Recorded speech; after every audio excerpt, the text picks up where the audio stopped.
আমার লাইফে ভালোবাসার ১ম যে পরিচয়টা আমার সাথে হয়ে গেল সেটা ২০১৮ সালে। টাইমটা খুবই মধুর ছিল।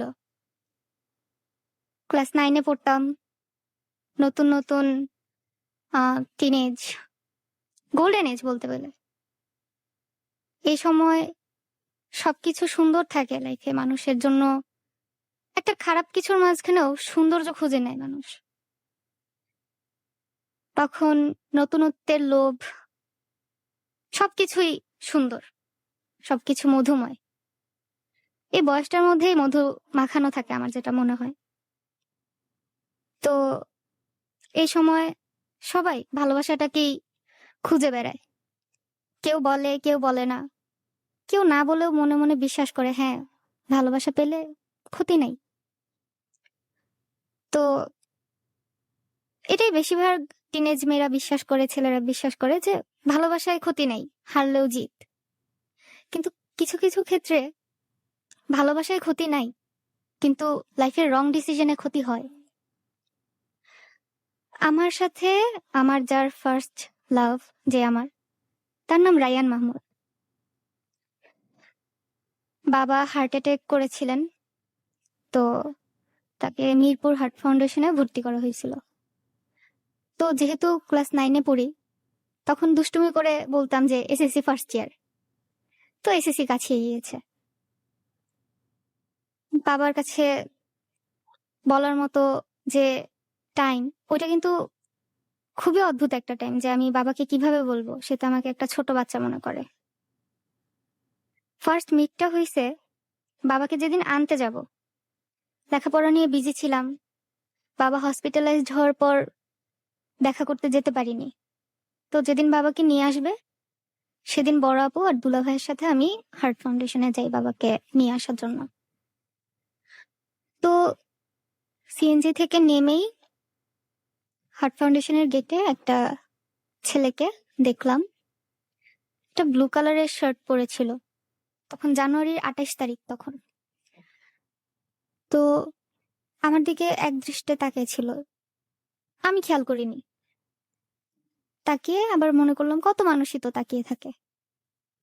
সরে আসলাম। গিয়ে এলিভেটরের কাছে ওয়েট করলাম। যেহেতু বাবার হার্ট পেশেন্ট, বাবাকে রাখা হয়েছিল সিসিউতে। তো সিসিউ থেকে শিফট করে বাবাকে ৮ তলায় নিয়ে যাওয়া হয়েছিল। তো ওই পর্যন্ত তো সিঁড়ি দিয়ে যেতে পারবো না। তো দেখলাম এলিভেটরের কাছে এত ভিড়। মনে মনে ভাবলাম যে এখন মনে হয় সিঁড়ি যে এক্সিস্ট করে কেউ মনে হয় জানেই না। এলিভেটর দিয়েই যাওয়াটা বেশি স্বাচ্ছন্দ্য বোধ করে। সবাই উঠে পড়লো এলিভেটর আসার সঙ্গে সঙ্গে। ওই লোকটাও ছিল, রায়ান। তো আমি উঠতে পারিনি। বড় আপু দুলা ভাই উঠলো। আমি একটু আনকমফোর্টেবল ছিলাম। এত ভিড়ে কিভাবে ঢুকবো, কেন ঢুকবো? তো আর কেউ নামলো না। সেই অদ্ভুত সুন্দর ছেলেটি নেমে গেল। তখন তখনও খেয়াল করিনি, জাস্ট ফেসটাই দেখলাম। ৮ তলায় উঠে গেলাম। গিয়ে মায়ের সাথে দেখা হইল। মা সিঁড়ির কাছে বসেছিল। তো গেলাম, সিটে বসলাম, মার সাথে কথা বললাম। কথা বলতে বলতে মা বলল যে যাও বাবাকে দেখে আসো। তখন গেলাম সাহস করে। আমার বাবা খুবই শক্তিশালী ছিল, খুবই ভালো ছিল, সুস্থ ছিল। ওই হার্ট অ্যাটাকটার পরে জাস্ট ইমাজিন করতেছিলাম যে বাবাকে আমি কিভাবে দেখব, কোন পরিস্থিতিতে আছে। এত নার্ভাসনেস নিয়ে বাবার কাছে গেলাম। গিয়ে দেখলাম চিরকালের পরিচিত বাবা, যে নিজের কাঁধে পুরো সংসারটাকে, পুরো পৃথিবীটাকেই নিয়ে রাখতে পারতো, সে আজ শীর্ণ দেহে আমার দিকে তাকিয়ে। নার্ভাস হয়ে গেলাম, কিছু বলতে পারছিলাম না। কাছে গিয়ে বসলাম, চুপ করেছিলাম। কিন্তু চুপ করে থাকা হলো না। বাবা জিজ্ঞেস করলো, কেমন আছো? কিছু বলতে পারিনি। চোখ থেকে বেয়ে বেয়ে পানি চলে আসলো। বাবাকে জড়িয়ে ধরে অনেকক্ষণ কান্না করলাম, কিছু বললাম না। তখন বাবা বলল যে, পাগলি, কান্না করতে হয় না, কান্না করো কেন? আস্তে আস্তে যখন বাবা আমাকে ইজি করে নিল, কথা বলতেছি, কেন আসেনি তাকে দেখতে, কত অভিমান, লেখাপড়ার ব্যস্ততা নিয়ে কত কথা। এর মাঝে দেখলাম যে সেই ব্লু শার্ট পরা ছেলেটা দরজার কাছ থেকে হেঁটে হেঁটে কাছে আসতেছে। তখন ভাবলাম ছেলেটা কি আমাকে ফলো করতেছে। একদম ভয় পেয়ে গেলাম। আরো দেখলাম বাবা, বাবা তো খুবই রিজার্ভ, একদমই ভয় পাই বাবাকে। ভয় তো শেষ, যদি কথা বলে বসে। তখন দেখি না, পাশের বেডের ভদ্রলোকের সাথে সে কথা বলতেছে। তো পাশের বেডের ভদ্রলোকের সাথে বাবা আমাকে পরিচয় করিয়ে দিল যে আমার ছোট মেয়ে। লোকটা বললো, হ্যাঁ, তোমার কথা অনেক শুনেছি, এই সেই। তো আমি তখনের মতো টাইম শেষ, দরজার কাছ থেকে হেঁটে হেঁটে কাছে আসতেছে। তখন ভাবলাম ছেলেটা কি আমাকে ফলো করতেছে। একদম ভয় পেয়ে গেলাম। আরো দেখলাম বাবা, বাবা তো খুবই রিজার্ভ, একদমই ভয় পাই বাবাকে। ভয় তো শেষ, যদি কথা বললে বসে। তখন দেখি না, পাশের বেডের ভদ্রলোকের সাথে সে কথা বলতেছে। তো পাশের বেডের ভদ্রলোকের সাথে বাবা আমাকে পরিচয় করিয়ে দিল যে আমার ছোট মেয়ে। লোকটা বললো, হ্যাঁ, তোমার কথা অনেক শুনেছি, এই সেই। তো আমি তখনের মতো টাইম শেষ হয়ে গেল, বের হয়ে বাহিরে ওয়েট করলাম। সবাই বাবাকে বাড়ি নিয়ে যাওয়ার জন্য ব্যস্ত। কাউকে ডিস্টার্ব না করে আমি হার্ট ফাউন্ডেশনের একটা সিঁড়ির উপর দাঁড়িয়েছিলাম। মার ফোনটা আমার কাছে ছিল, ফোনে গেমস খেলতেছিলাম। তখন খেয়াল করলাম আবার সেই ছেলেটি সিঁড়ি দিয়ে এক পা উঠতিছে, এক পা নামছে। আমি তাকানোর সঙ্গে সঙ্গে দূরে চলে যাচ্ছে, আবার কাছে কাছে আসছে। তো একটা পর্যায়ে বিরক্ত হয়ে আমি সিঁড়ি থেকে নেমে চলে যাই, গিয়ে একটা বারান্দায় দাঁড়াই। তো সে সেখানেও আসছে, কাছে আসে, আবার চলে যায়। তো আমি একটা পর্যায়ে বিরক্ত হয়ে জিজ্ঞেস করে বললাম যে, আপনি কি কিছু বলবেন, কিছু খুঁজছেন?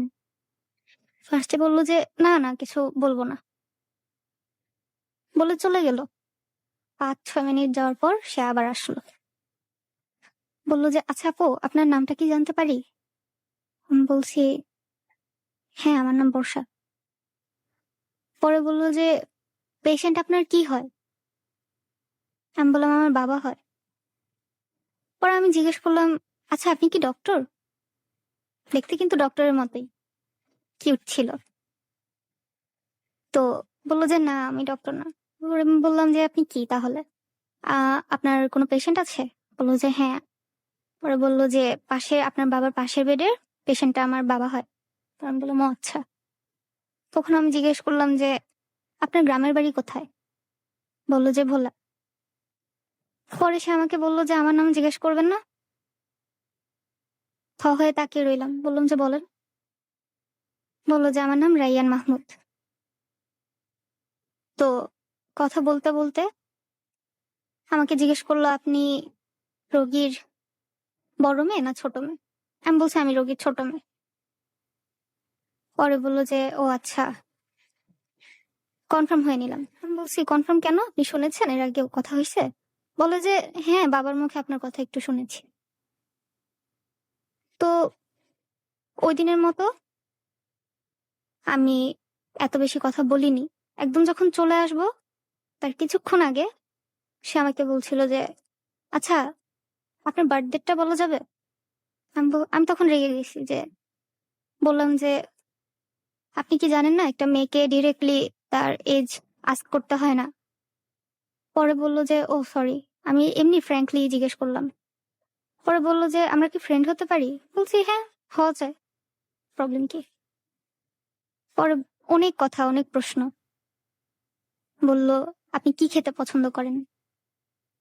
আমি বললাম, আমি মাফিন কেক খেতে পছন্দ করি। ও বলল, হ্যাঁ, আমারও ম্যাঙ্গো বার্স খেতে পছন্দ। তো ও করলো কি, আমি বললাম যে হ্যাঁ, ম্যাঙ্গো বার আমারও ভালো লাগে। ওর পকেট থেকে ২টা ম্যাঙ্গো বার বের করে একটা আমাকে দিল, একটা ও নিল। তো ম্যাঙ্গো বার খেতে, খেতে কথা বলতেছি। বলল, আপনার ফেভারিট রাইটার কে? হবিস কি? হবিস বললাম singing, dancing, cooking, writing, etcetera, etcetera. তো ও বলল যে তাহলে ফেভারিট রাইটার? বললাম নির্মলেন্দু গুণ, রবীন্দ্রনাথ। তো উনি বলল যে আমারও ফেভারিট নির্মলেন্দু গুণ রাইটার। তো আমি বললাম যে ওয়াও, আমাদের তো খুব মিল। তখন সে বলল যে আচ্ছা, আপনার নাম্বারটা দেওয়া যাবে? আমি বলছি কেন, যে যোগাযোগ করব কিভাবে? আমি বলছি না, আমার নাম্বার তো দেওয়া যাবে না, কারণ আমি তো ফোন ইউজ করি না। বলে যে এটা কার ফোন? সেটা মায়ের ফোন। তো উনি বলল যে এই নাম্বারটাই দিয়ে দেন। আমি বলছি না, এটা দেওয়া যাবে না। তো ওই সময় মায়ের ফোনে একটা কল আসলো, দুলাভাই কল দিছে। বলল যে নিচে চলে আসো। নিচে চলে গেলাম। ওই সময় ও দৌড়াদৌড়ি করে দূর থেকে একটা কাগজ নিয়ে আসলো, কাগজে কি যেন লিখলো, লিখে ভাঁজ করে আমাকে দিয়ে দিল। তো আমি সেটা ব্যাগে নিয়ে বাসায় চলে আসলাম। বাসায় এসে কেন যেন ওর কথা আর ভুলতেই পারলাম না, কারণ আমি আমার ক্লাসের ছেলেদের সাথে কথা বলতাম না। ফার্স্ট একটা ছেলের সাথে এভাবে কথা বললাম, খুব অদ্ভুত লাগতেছিল। বাসায় এসে মিথ্যা বলছি যে আজকে ভালো লাগতেছে না, শরীরটা অসুস্থ, বলে কোচিং এ যাইনি। ফার্স্ট লেখাপড়ার ক্ষতির দিকে এগিয়ে গেলাম। সারাটা দিন ওর কথা ভাবলাম। বৃষ্টি হচ্ছিল, ভাবতে ভাবতে ডায়েরিতে ওর কথা লিখে ফেললাম। লিখে শুয়ে রইলাম। পরের দিনও সেম বাহানা, রাতে ভাত খাইনি। খেতে ইচ্ছা করেনি, ক্ষুধা লাগেনি। লাগবে কিভাবে, পেট তো মন পর্যন্ত ভরে আছে। তো সকালে উঠেও খাওয়া দাওয়া করিনি, বলছি এখনো শরীর অসুস্থ, স্কুলেও যাইনি। তো ওই দিন আর পারলামই না। বিকেল দিকে ৫টা কি ৬টার দিকে মায়ের ফোনটা দিয়ে একটা কল দিলাম নাম্বারটায়। তো ফার্স্টে কল দিলাম, কল রিসিভ হইল না। ফোনটা কেমন যেন ছোট হয়ে গেল। পরে ফোনটা রেখে দিলাম, রেখে আবার রুমে চলে আসলাম। তখন মার ফোনে একটা কল আসলো। আমি তো একদম ভীত হয়ে গেছি যে ও মাই গড, রায়ান যদি কল দিয়ে থাকে, মা তো আমাকে আজকে মেরে ফেলবে। দৌড়ে আমি গেছি, এটা হয়তো আমার কল, এটা হয়তো আমার কল, আমার ফ্রেন্ড কল দিয়েছে, হয়তো মা ফোনটা দিয়ে দাও। তো তখন কলটা রিসিভ করে দেখলাম যে না, গ্রাম থেকে আমার আহ খালামণি কল দিয়েছিল। তো আমি তখন কথা বললাম, বলে ফোনটা আমার কাছে রেখে দিছি, আর মার কাছে দেইনি। তো এরপরে ফোনটা বালিশের কাছে রেখে শুয়েছিলাম যে কখন কলটা দিবে। কল আসছে না, এমন সময় যখন একদম তন্দ্রাচ্ছন্ন, ওই সময় একটা কল আসলো ওর নাম্বার থেকে। কলটা রিসিভ করলাম। পরে বলল যে কে আপনি? আমি বললাম বর্ষা। পরে বলল যে আমি তো ভাবিনি আপনি আমাকে কল দিবেন। আমি বললাম যদি আপনি কলটা আশা করে না থাকতেন, তাহলে তো নাম্বারটা দিতেন না। তো বলল যে হ্যাঁ, গতকাল সারাদিন আপনার জন্য ওয়েট করলাম, ভাবলাম যে কল আসবে, আজকে আসলো না, তাই মনটা ছোট হয়ে গেছিল যে হয়তো আর কল দিবেন না। আমি বলছি আসলে আমি বাসায় এসে খুব বিজি ছিলাম। ওর কাছেও ছোট্ট ছোট্ট মিথ্যা বলে একটু নিজেকে বড় দেখানোর চেষ্টা করলাম। তো তখন বলল যে এই নাম্বারটায় আমি কি কল দিতে পারবো? পরে আমি বললাম যে না, এটাতে আপনি কল দিয়েন না, এটা মায়ের নাম্বার, আমি বরং আপনাকে কল দিব। আপনি প্রয়োজনে একটা করে মেসেজ দিয়ে রাখতে পারেন, বেশি মেসেজও দিবেন না, মা বুঝে ফেললে প্রবলেম। তো ও বলল যে আচ্ছা ঠিক আছে। তো ও মাঝে মধ্যে মেসেজ দিত, আমি কল করতাম, কথা হইতো লুকিয়ে লুকিয়ে। তো একদিন মা মেসেজটা পড়ে ফেলছে, ডিলিট করতে ভুলে গেছিলাম, যে কোথায় আছো, একটু কল দাও। তো মা কল দিল, কল দিয়ে কথা বলেনি,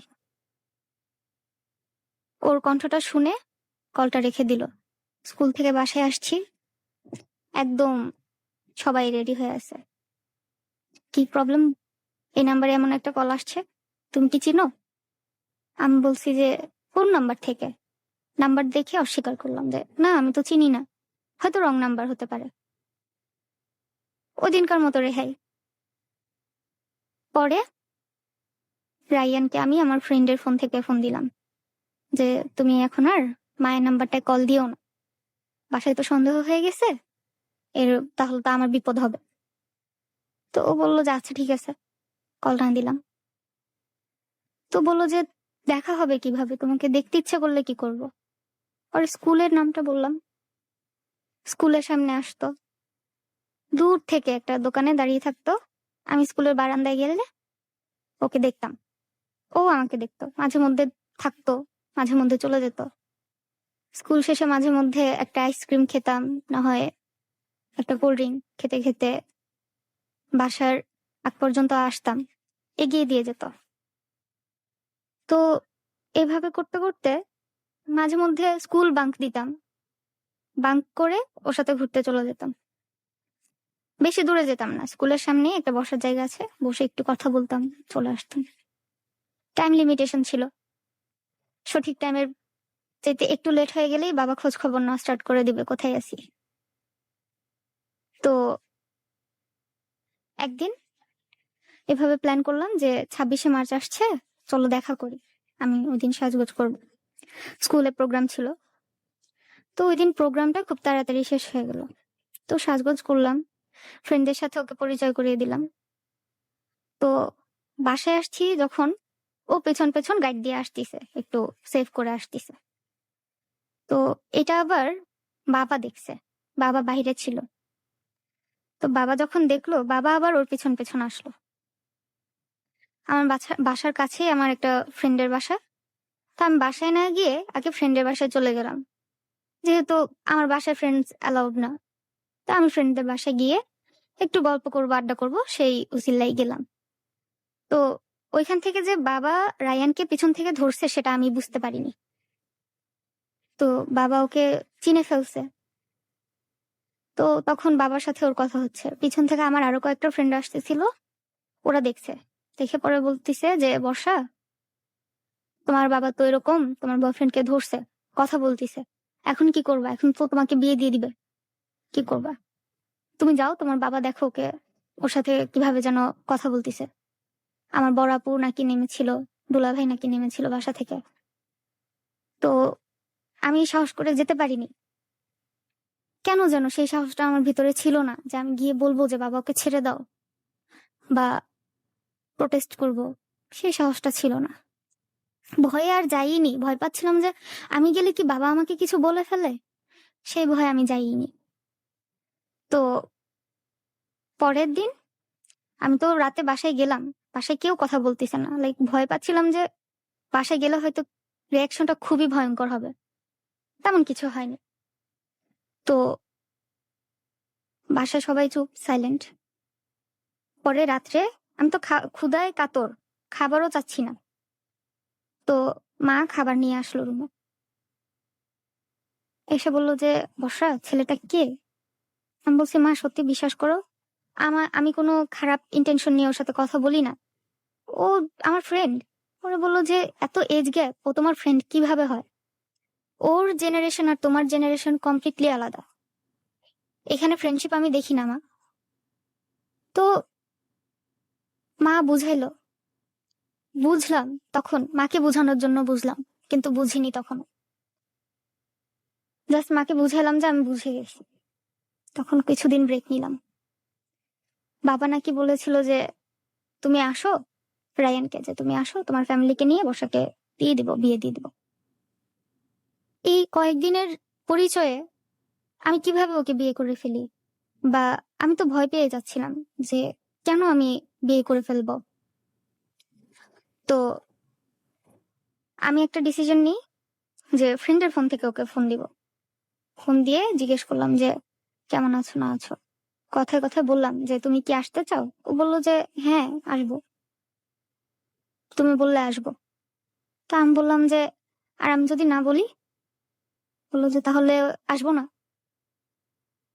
তো জিজ্ঞেস করলো যে তুমি না বলবা কেন? আমি বললাম যে এখন তো সম্ভব না, ইজি না।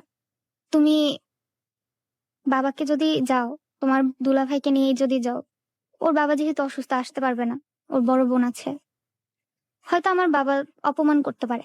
আমি ওকে এই ভয়টা দেখাইছি। পরেও বললো যে অপমানটা বড় ব্যাপার না বর্ষা, কথা হচ্ছে যে আমি কোন মুখ নিয়ে যাব। তোমার বাবা যদি বলে যে আমার মেয়েটা ছোট, তুমি না হয় বড়, কথাটা তো ভুল বলবে না।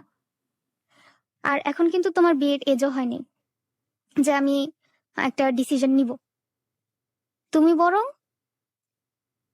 এসএসসি পরীক্ষাটা কমপ্লিট করো, তোমার তখন 18 হয়ে গেলে অধিকার নিয়ে একটা লজিক্যালি আমরা আসতে পারবো যে হ্যাঁ এখন বিয়ে উপযোগী।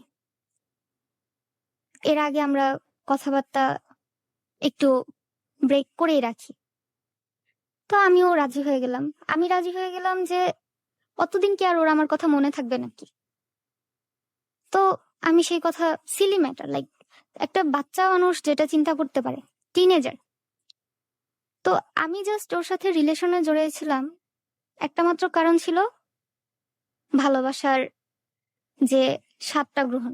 লাইক সবাই বলতো, ক্লাসমেটরা কথা বলতো আমার সাথে যে আমার বয়ফ্রেন্ড আছে, আমার বয়ফ্রেন্ড এভাবে বলছে, ওরকম বলছে, আমার জন্য এটা করছে, এই গিফটটা দিছে, কত কিছু করে আমার জন্য। তো কমন যে সাবজেক্ট কথা বলার, 9, 10, 8, আজকাল 7ও হয়, এরকম ম্যাটার গুলো হয়। তো আমার সাথেও এরকম হচ্ছিল। আমি সেই কারণেই ওদের সাথে সামঞ্জস্য করার জন্যই হতে পারে, লাইক ইন্টেনশন ওইটা ছিল না, ইন্টেনশন ভালোবাসাই ছিল। কিন্তু এগুলো রিজন ছিল, এগুলো যদি না হইতো আমার সাথে তাহলে হয়তো এত তাড়াতাড়ি হইতো না। কারণ এটা দেখছি, শিখছি, বুঝতে পারছি। আমার এই যে আমার পরিবেশের আশেপাশে এমন না থাকলে আমি বুঝতামই বা কিভাবে, আর করতামই বা কিভাবে। কারণ যতদিন 6-এ ছিলাম, 8-এ ছিলাম, কারো বয়ফ্রেন্ড ছিল না, কেউ এগুলো নিয়ে কথা বলতো না, ভাবতাম এটা বয়স না, এখনো ছোট। কিন্তু যখন দেখলাম সমবয়সীরা রিলেশনে আছে, অ্যাফেয়ার্সে আছে, তখন বুঝলাম হ্যাঁ এটা মনে হয় বয়স। তো আগে যেমন নিজেকে বুঝাইতাম যে এখন এটা বয়স না, তখন নিজেকে বুঝাইছি যে হ্যাঁ এটাই বয়স। তখন ভাবলাম যে হ্যাঁ এখন করলে ইটস ওকে। কিন্তু আমি ভুলে গেছিলাম যে তখনও আমি ছোট, লেখাপড়া বাকি। তো ওর সাথে রিলেশনে জড়ানোর 2 মাসের মধ্যে আমি পরীক্ষায় ফেল করি। লাইক প্রথম সাময়িক পরীক্ষায় আমি 2টা সাবজেক্টে ফেল করি।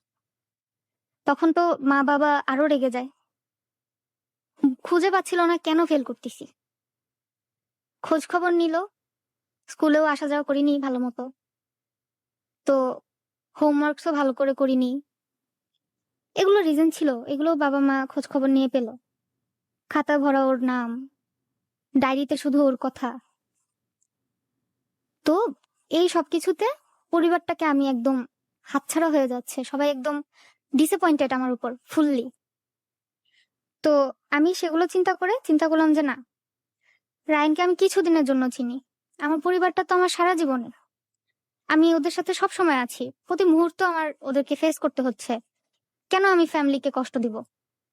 ফ্যামিলির জন্য আমি একটা ডিসিশন নিয়ে নিই। এরকম লাইফে বেঁচে থাকলে কত মানুষের কত রিলেশন হচ্ছে চিন্তা করে, বাচ্চা একটা একটা ছোট বাচ্চার মাথায় যে থিঙ্কিং গুলো আসে ওরকম। ওকে ছেড়ে দিলাম, বলতে গেলে ব্রেকআপ। তো এর মাঝে আমাদের কোনো কথাবার্তা হয়নি। তো যখন আমার 18 হইলো, পরীক্ষাটা কমপ্লিট হইলো, তখন ও আমার সাথে যোগাযোগ করে যে বর্ষা কেমন আছো, এই সেই। আমি কল দিলাম, কথা বললাম। বলল যে তোমার তো এখন, আমাদের তো এখন পসিবল, আমার ফ্যামিলিকে আমি তো বলতে পারবো, তুমি তোমার ফ্যামিলিকে কোনোভাবে রাজি করো আসার জন্য, আমাদেরকে বাসায় আসার অনুমতিটা নিয়ে দাও, তোমার পরিবারকে রাজি করানোর দায়িত্ব আমার। তখন তো আমি একদম হয়ে আছি যে আমি তো ভাবছি ও আমাকে ভুলে গেছে, ও যে এতদিন মনে রাখবে চিন্তাও করিনি। তো তখন আমি পরিবারকে রাজি করানোর ট্রাই করলাম, ওকে বললাম যে হ্যাঁ আমি পরিবারকে রাজি করে ফেলবো। তো পরিবারকে রাজি করাতে পারিনি, ওখান থেকে ও নিজের পরিবারকে বলে ফেলছে।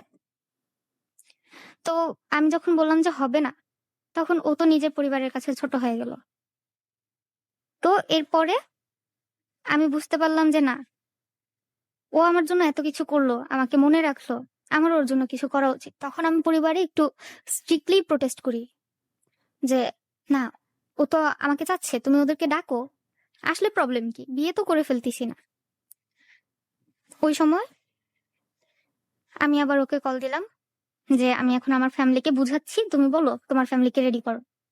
তখন ও বললো যে না বর্ষা, এখন আর পসিবল না, কারণ আমি একবার বলে ফেলছি, তো ফ্যামিলিটাকে তো বারবার আমি এভাবে অনিশ্চয়তার মধ্যে রাখতে পারবো না।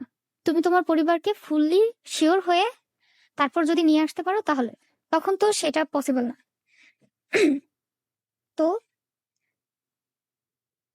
লেট গো করে দিলাম যে থাক, এভাবে পসিবল না, এমনি বাবা মা রাজি না, তার উপর যদি বলি যে ওদেরকে রাজি করাও ফোন দিয়ে, সেটা কখনো সম্ভব না। তখন ছেড়ে দিলাম যে থাক, ভাগ্যে নাই, কপালে নেই। তো তখন ব্রেকআপটা হয়ে গেল, কিন্তু তখনও ব্রেকআপ হয়নি, মাঝে মধ্যে কল দিয়ে খবর নিতাম কেমন আছে না আছে, এই। কিন্তু যে রিলেশনে ছিলাম তাও না। তো ওর সাথে যোগাযোগ কমপ্লিটলি বন্ধ হয়ে যাওয়ার পর 3 মাস পর 2019 সালে আমার স্কুলে আমার একটা জুনিয়র আমাকে বলল যে আমার সাথে একটু ভালোই খাতির করে নিল, লাইক ওর সাথে আমার ভালো পরিচয় হয়ে গেল। আমি ওর বাসায় যাচ্ছি, ও আমার বাসায় আসছে, মেয়েটার নাম অন্তরা। একদিন কথায় কথায় ও আমাকে বলে বসলো যে আপু, তুমি কি ফ্রেন্ডশিপ করবা? আমি বলছি আমার তো অনেক ফ্রেন্ডস আছে, তুমিও তো আমার ফ্রেন্ড। তো বললো যে না আপু, আসলে আমার একটা কাজিন, ওর গার্লফ্রেন্ডের বিয়ে হয়ে গেছে, ও এখন খুব শকের মধ্যে আছে, তুমি তো সেন্সিবল, কি সুন্দর করে কথা বলো, তুমি ওর সাথে একটু ওকে মানিয়ে নেওয়ার চেষ্টা করো, একটু সান্ত্বনা দেওয়ার ট্রাই করো। তো আমি তো ছিলাম প্রশংসার ভুকা, আমাকে কেউ একটু প্রশংসা করলেই আমি লাইক ওর জন্য কি করব খুঁজে পাই না। তো ট্রাই করলাম, দেখি বোঝানো যায় কিনা। তো কথা বললাম, কথা বলা স্টার্ট করার পর বুঝলাম যে না, ছেলেটা আমাকে অন্য কেউ মনে করতেছে। তো আমি অন্তরাকে জিজ্ঞেস করলাম কি অবস্থা অন্তরা, ও আমার সাথে এভাবে কথা বলতেছে কেন? পরে বললো যে আসলে আপু, আমি তো ওকে এর আগে একটা মেয়ের সাথে কথা বলিয়ে দিয়েছিলাম, তো ওই মেয়েটা সাথে আর কি ওয়ার্কআউট হয়নি, তো আমি এখন তোমার সাথে কথা বলিয়ে দিচ্ছি। তো আমি বললাম তাহলে তুমি আমার নাম বলনি কেন? পরে বলে যে সেটা আমি বলতে ভুলে গেছিলাম, সরি। তো আমি বললাম যে আচ্ছা ঠিক আছে। তো আবার আমাকে বললো আচ্ছা আপু, আর একটু প্রবলেম আছে। আমি বললাম কেমন প্রবলেম? তো ও বলল যে ওর যে বয়ফ্রেন্ড, ওর বয়ফ্রেন্ডের সাথে মিথ্যা কথা বলে রিলেশনে ছিল। মিথ্যা বলতে যে সে কিনা ঢাকা ইউনিভার্সিটির স্টুডেন্ট অন্তরা, এভাবে একটা গেম প্লে করতেছিল। তো ওই ছেলেটাও তো ওকে খুবই ম্যাচিওর মনে করে। তো আমাকে বললো তোমাকে তো আমি এভাবে পরিচয় করে দিয়েছি যে তুমি আমার ফ্রেন্ড, তো তোমার ওভাবেই ওর সাথে কথা বলতে হবে। তো আমি তো একদম থ, যে কিভাবে সম্ভব, একটা ইউনিভার্সিটি পড়া মেয়ে আর আমি স্কুল পড়ুয়া মেয়ে, কিভাবে সম্ভব? লজিকে চলে না, লাইক কথা বললেই বুঝে যাবে। তাও ট্রাই করলাম নিজেকে ম্যাচিওর বোঝানোর, ট্রাই করলাম, কথা বললাম। তো কথা বলতে বলতে আমি ধরেই রাখছি যে যেদিন ফার্স্ট দেখা হবে আমি সেদিন ওকে বলে দিব, এর আগে কিচ্ছু বলবো না।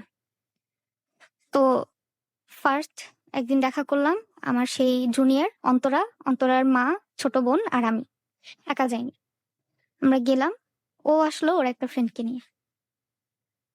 তো ঢাকা চন্দ্রিমা উদ্যান দেখা করলাম, ব্রিজের পাশে বসেছিল। তো আমি ওকে এক দেখায় চিনে ফেলছি, লাইক একটা পিক সেন্ড করছিল।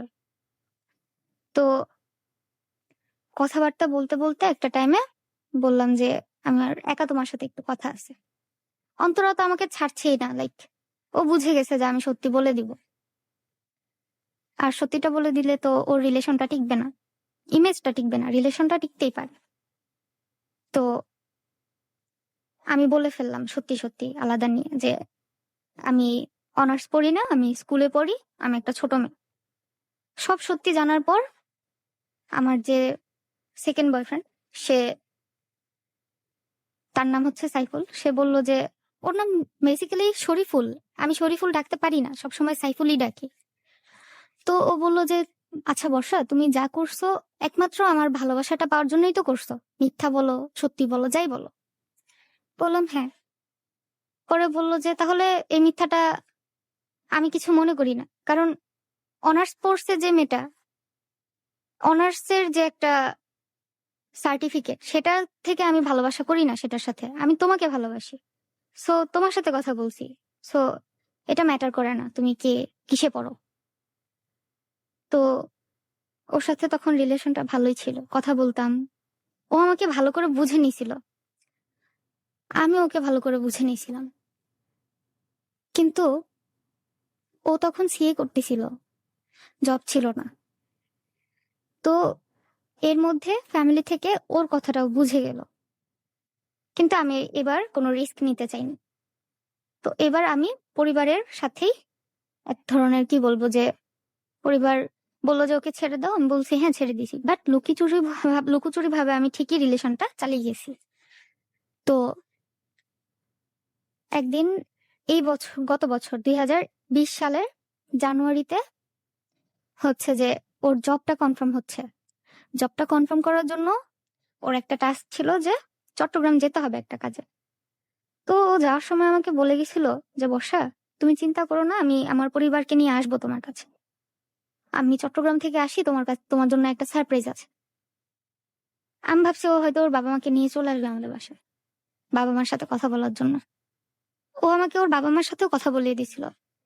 তো ওর বাবা মা খুব ভালো মানুষ, আমার সাথে খুব সুন্দর করে কথা বলছে, একদম সরল মনের মানুষ। তো ও চট্টগ্রাম চলে গেল, আমার সাথে তেমন একটা টাইম দিত না। এর মধ্যে বাসা থেকে প্রেশার যে আমাকে বিয়ে দিয়ে দিবে। ফ্যামিলিতে মা কোথাও যাচ্ছে, কেউ দেখে সবাই বলতিছে যে মেয়েকে বিয়ে দেন না কেন, বিয়ের কথা বললেই মা বলে যে ভালো ছেলে হলে দিয়ে দিব। তো এরকম এরকমে জানুয়ারির 6 তারিখ 2020-এ আমার মায়ের পরিচিত, আমাদের পরিচিত একটা আন্টি, ওনার মেয়ের জন্মদিন, সেখানে গেলাম, শাড়ি পরে গেছিলাম। শাড়িটা সাইফুল গিফট করছিল, ফার্স্ট টাইম পরছিলাম। তো পরে গেলাম, তখন আমার যে আন্টি, সেই আন্টির ছোট বোনের হাজবেন্ড, উনি বলল যে আপা, বর্ষার জন্য যেহেতু ছেলে খুঁজতেছেন, ভালো একটা ছেলে আছে। তো আমার মাকে বলল। তো আমার মা বলল যে ভালো ছেলে থাকলে তো কথাই নেই, আপনারা এতদিনের পরিচিত, আমার মেয়ের জন্য তো ভালোই খুঁজবেন। একটা কথা বলে রাখি যে আমি কারোর সাথে, অপরিচিত কারোর সাথে তেমন একটা কথা বলতাম না, পরিচিত মানুষের সাথেও না। যেদিন শাড়ি পরে গেলাম ওইখানে বার্থডেতে সারার, তো ওই দিনই ফার্স্ট হয়তো রেজা আঙ্কেলের সাথে আমার কথা, আমার যে আঙ্কেলটা বিয়ের প্রপোজালটা এনে দিয়েছিল। তো উনি দেখলো আমাকে খুব ছোট দেখছে, বললো যে বর্ষা এত বড় হয়ে গেছে, পিঙ্কির বোন না, তুমি এত বড় হয়ে গেছো। বলছি হ্যাঁ আঙ্কেল। পরে বললো যে ও আচ্ছা, তোমার মা কোথায়, কথা বললো মায়ের সাথে এগুলো নিয়ে। তো আঙ্কেল করলো কি, আমার একটা ছবি তুলে নিল, নিয়ে মার সাথে ব্যাপারটা নিয়ে কথা বলতেছে। তখন আমি শরীফুলের সাথে মায়ের ফোন দিয়ে চ্যাটিং করতেছি। তো আমি ভাবছি এটা শুধু শুধু দুষ্টামি করতেছে মা। তো বাসায় চলে আসলাম ওই দিনের মতো। পরে দেখি যে বাবা মা সবাই ফোনে কথা বলতিছে যে ছেলেটা দেখতে আসবে, এই সেই। তো এট দ্যাট মোমেন্ট আমার বাবার ফুফাতো ভাই, আমার আজিম চাচু, উনি আমার বিয়ের জন্য একদমই প্রস্তুত ছিল না, কারণ আল্লাহ ওনাকে সন্তান দেয়নি, আমরাই ওনার সন্তান ছিলাম, বড় আপু, আমি, আমার ভাই। তো উনি এক প্রকার অধিকার নিয়ে বলছিল যে বর্ষাকে বিয়ে দিব না। বর্ষা পুলিশ হতে চায়, পুলিশ হবে। বর্ষা, তুমি কি বিয়েতে রাজি? আমি বলছি না আঙ্কেল, আমি রাজি না চাচ্চু। চাচ্চুকে বললাম, যেহেতু চাচ্চু জানতো যে আমি দুষ্টুমি একটা করে ফেলছি, সে বললো তুমি এই দুষ্টুমি গুলো বাদ দাও, বাদ দিলে আমি তোমার লাইফটাকে সিকিউর করতে হয় কিভাবে আমি বুঝবো ভাইয়ের সাথে। ভাই তোমাকে বিয়ে দিবে না। সত্যি বাবা আমাকে বিয়ে দিতে ইন্টারেস্টেড ছিল না। আমি যেহেতু পরপর দুইটা ভুল করে ফেলছি, তখন বাবা বিয়ের জন্য ঝুঁকলো। তো চাচু খুব ট্রাই করলো বুঝানোর। বাবা তো বাবাই, বাবার কথা পাথরে খোদাই করা লেখা। তো তখন আসলো আমাকে দেখতে, জানুয়ারির 28 তারিখ দেখতে আসলো, না 25 তারিখ, জানুয়ারির 25 তারিখ দেখতে আসলো। ওইদিন সকালেও চাচ্চু খুব করে বললো যে বর্ষা, তুমি কি বিয়েতে রাজি? তুমি ওদেরকে আসতে বললা কেন যদি রাজি না হো? আমি তখন অ্যান্সার দিতে পারতেছিলাম না, কারণ আমি তখন ভেবে নিছিলাম যে একটার পর একটা মানুষ দেখতেই আসবে, এভাবে আমি মানুষের সামনে কেন গিয়ে বারবার দাঁড়াবো? একজনকে বলে দিই, হ্যাঁ বলে দিব, ফার্স্ট যে আসবে। পরে সাইফুল চট্টগ্রাম থেকে আসতে আসতে ম্যাটারটা আমি ক্লোজ করে ফেলবো। পরে সাইফুল যখন চট্টগ্রাম থেকে আসবে একটা সিকিউর জব নিয়ে, তখন আমি আমার পরিবারকে জানাবো। এভাবে গুছিয়ে নিয়েছিলাম। পরে যখন দেখি যে পরিবার তো ছেলেকে খুব পছন্দ করে ফেলছে, তখন ভয় আসলো মনে, যে কি ব্যাপার, সত্যি কি বিয়েটা হয়ে যাবে? তো আমি সাইফুলকে যে বলবো, কল দিলে কল রিসিভ হচ্ছে না। খুব ডেঞ্জার একটা পরিস্থিতি। আমার কাছে ফোন থাকে না। খুব লুকিয়ে লুকিয়ে অনেক কষ্টে একটা সুযোগ বের করে কল দিই, কলটা রিসিভ করে না। এত রাগ জমতেছিল ওর জন্য। বিজি থাকে আমি বুঝতাম, বুঝানোর চেষ্টা করতাম, বাট বুঝতামও না নিজেকেই। তো পরে একদিন কথা হইলো, বললাম যে কি অবস্থা, তুমি কি আসবা না? তোমার বাবা মায়ের সাথে কি কথা বললা? এসে ও বললো যে হ্যাঁ আমি আসবো, চট্টগ্রামের কাজটা শেষ হোক আমি চলে আসবো। তো এর মধ্যে আমার ওর উপর খুব রাগ উঠে গেল যে ও কাজ কবে শেষ করবে? আমি বলতেও পারতেছি না যে বিয়েটা সিকিউর হয়ে যাচ্ছে, ঠিক হয়ে যাচ্ছে। তো বললে ও কাজকর্ম ছেড়ে চলে আসবে, আর তখন তো আমি যেটা চাইছি সেটা কখনো হবে না, পরিবার মেনেও নিবে না, ওর তো চাকরি নাই। তো এক প্রকার বুকে পাথর রেখে সেটাকে আমি ট্যাকেল দিচ্ছিলাম। তো ও দেখলাম যে আমাকে যে দেখতে আসছে আমার হাজবেন্ড জোবায়ের, উনি আমার মাকে কল দিচ্ছে, কল দিয়ে সুন্দর করে মা ডাকতিছে। আমার সাথে সে যোগাযোগ করেনি, যোগাযোগ করছে আমার মায়ের সাথে, বাবার সাথে। দেখলাম যে আত্মীয়দেরকে আমি কল দিতে, আমার পরিবার কল দিতে ভুলে যায়, সে আত্মীয়দের কল দিয়ে ও খোঁজ খবর নিচ্ছে, এত অল্প পরিচয়। তো মা গ্রামে গেল, গ্রাম থেকে আমার নানুর সাথে কথা বললো, আমার দাদার সাথে কথা বললো, সবার সাথে যোগাযোগ করলো, পরিচয় হইলো। সবাই জানে এখন ম্যাটারটা, যে এই ছেলেটার বর্ষাকে বিয়ে দিবে এই ছেলেটার সাথে। কিভাবে আমি এখন ফ্যামিলিকে বলি? পুরা লোকজন জেনে গেছে পরিবারের যে ওর সাথে বিয়ে হচ্ছে। ডিনাই করতে পারছিলাম না যে কিভাবে আমি বিয়েটা ভাঙবো। তখন ট্রাই করলাম যে ওর পক্ষ থেকে যেন একটা না চলে আসে। তখন আমি ওর সাথে কথা বলা স্টার্ট করলাম। লাইক একদিন প্রায়ই ফোন দিয়ে মাকে জিজ্ঞেস করতো যে বর্ষা কেমন আছে, এই আছে। তা একদিন মাই বলে বসলো যে বর্ষাকেই জিজ্ঞেস করো বর্ষা কেমন আছে। আর আমার তো আক্ষেপ ছিল যে অতিভক্তি চোরের লক্ষণ, আমার বাবা মাকে সে কেন বাবা মা ডাকতিছে? কারণ যে প্লেসটা ও নিতে চাচ্ছে সেই প্লেসটা তো আমি অলরেডি একজনকে দিয়ে ফেলছি। তো মানতে পারতেছিলাম না, কথা বললাম, আস্তে আস্তে ওর সাথে খারাপ বিহেভ করিনি, চাচ্ছিলাম যেন ওই নিজে থেকে ছেড়ে দেয়। অনেক সিলি সিলি কাজ করছি। লাইক ওকে আমি বিয়ের আগে অনেক মিথ্যা কথা বলছি যে আমি হয়তো কি বলবো লেসবিয়ান, এভাবেও বলছি যে যাতে আমাকে ও ছেড়ে দেয়। তো ও তারপরেও বিশ্বাস করেনি। ও করলো কি, যেদিন আমার দুলাভাই, আমার বাবা, মার্চের 6 তারিখ আমার তালই সাহেব সবাই গেল ওকে দেখতে ওদের বাড়িতে, সেদিন ও করলো কি আমার দুলাভাইয়ের কাছে কথাটা জিজ্ঞেস করে বসলো যে ভাইয়া, বর্ষা তো খুব সুন্দর, খুব ভালো, অমায়িক, কিন্তু একটা ব্যাপার আমার খুব কষ্ট লাগতেছে, খটকা লাগতেছে। পরে বলে যে কি? পরে বলে যে বর্ষা এরকম এরকম বলছে। আমার বড় আপু দুলাভাই তো ব্যাপারটা জানে আমি কেন বলছি। তখন তারা সে ব্যাপারটা ট্যাকেল দিয়ে আসলো। তো পরে সবাই যখন বাসায় আসলো,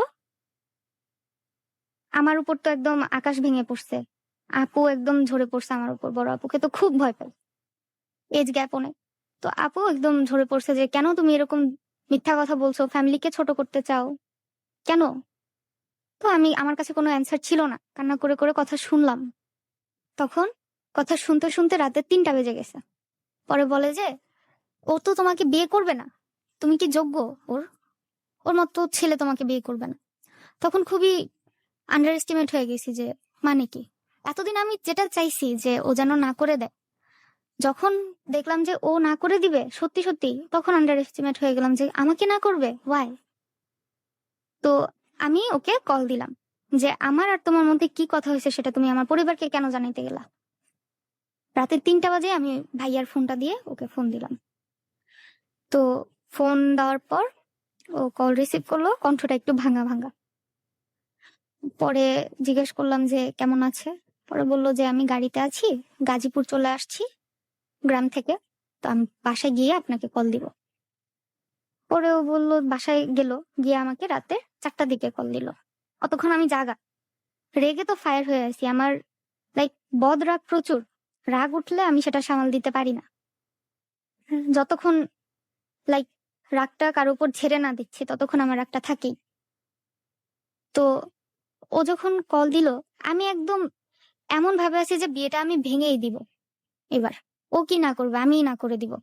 কারণ আমার ফ্যামিলি মেম্বার বলতেছিল এত কল দেয় জোবাইর, আজকে আসলাম ওকে দেখে আসলাম, একটা কল দিল না, তার মানে কি ও ইন্টারেস্টেড না বিয়েতে?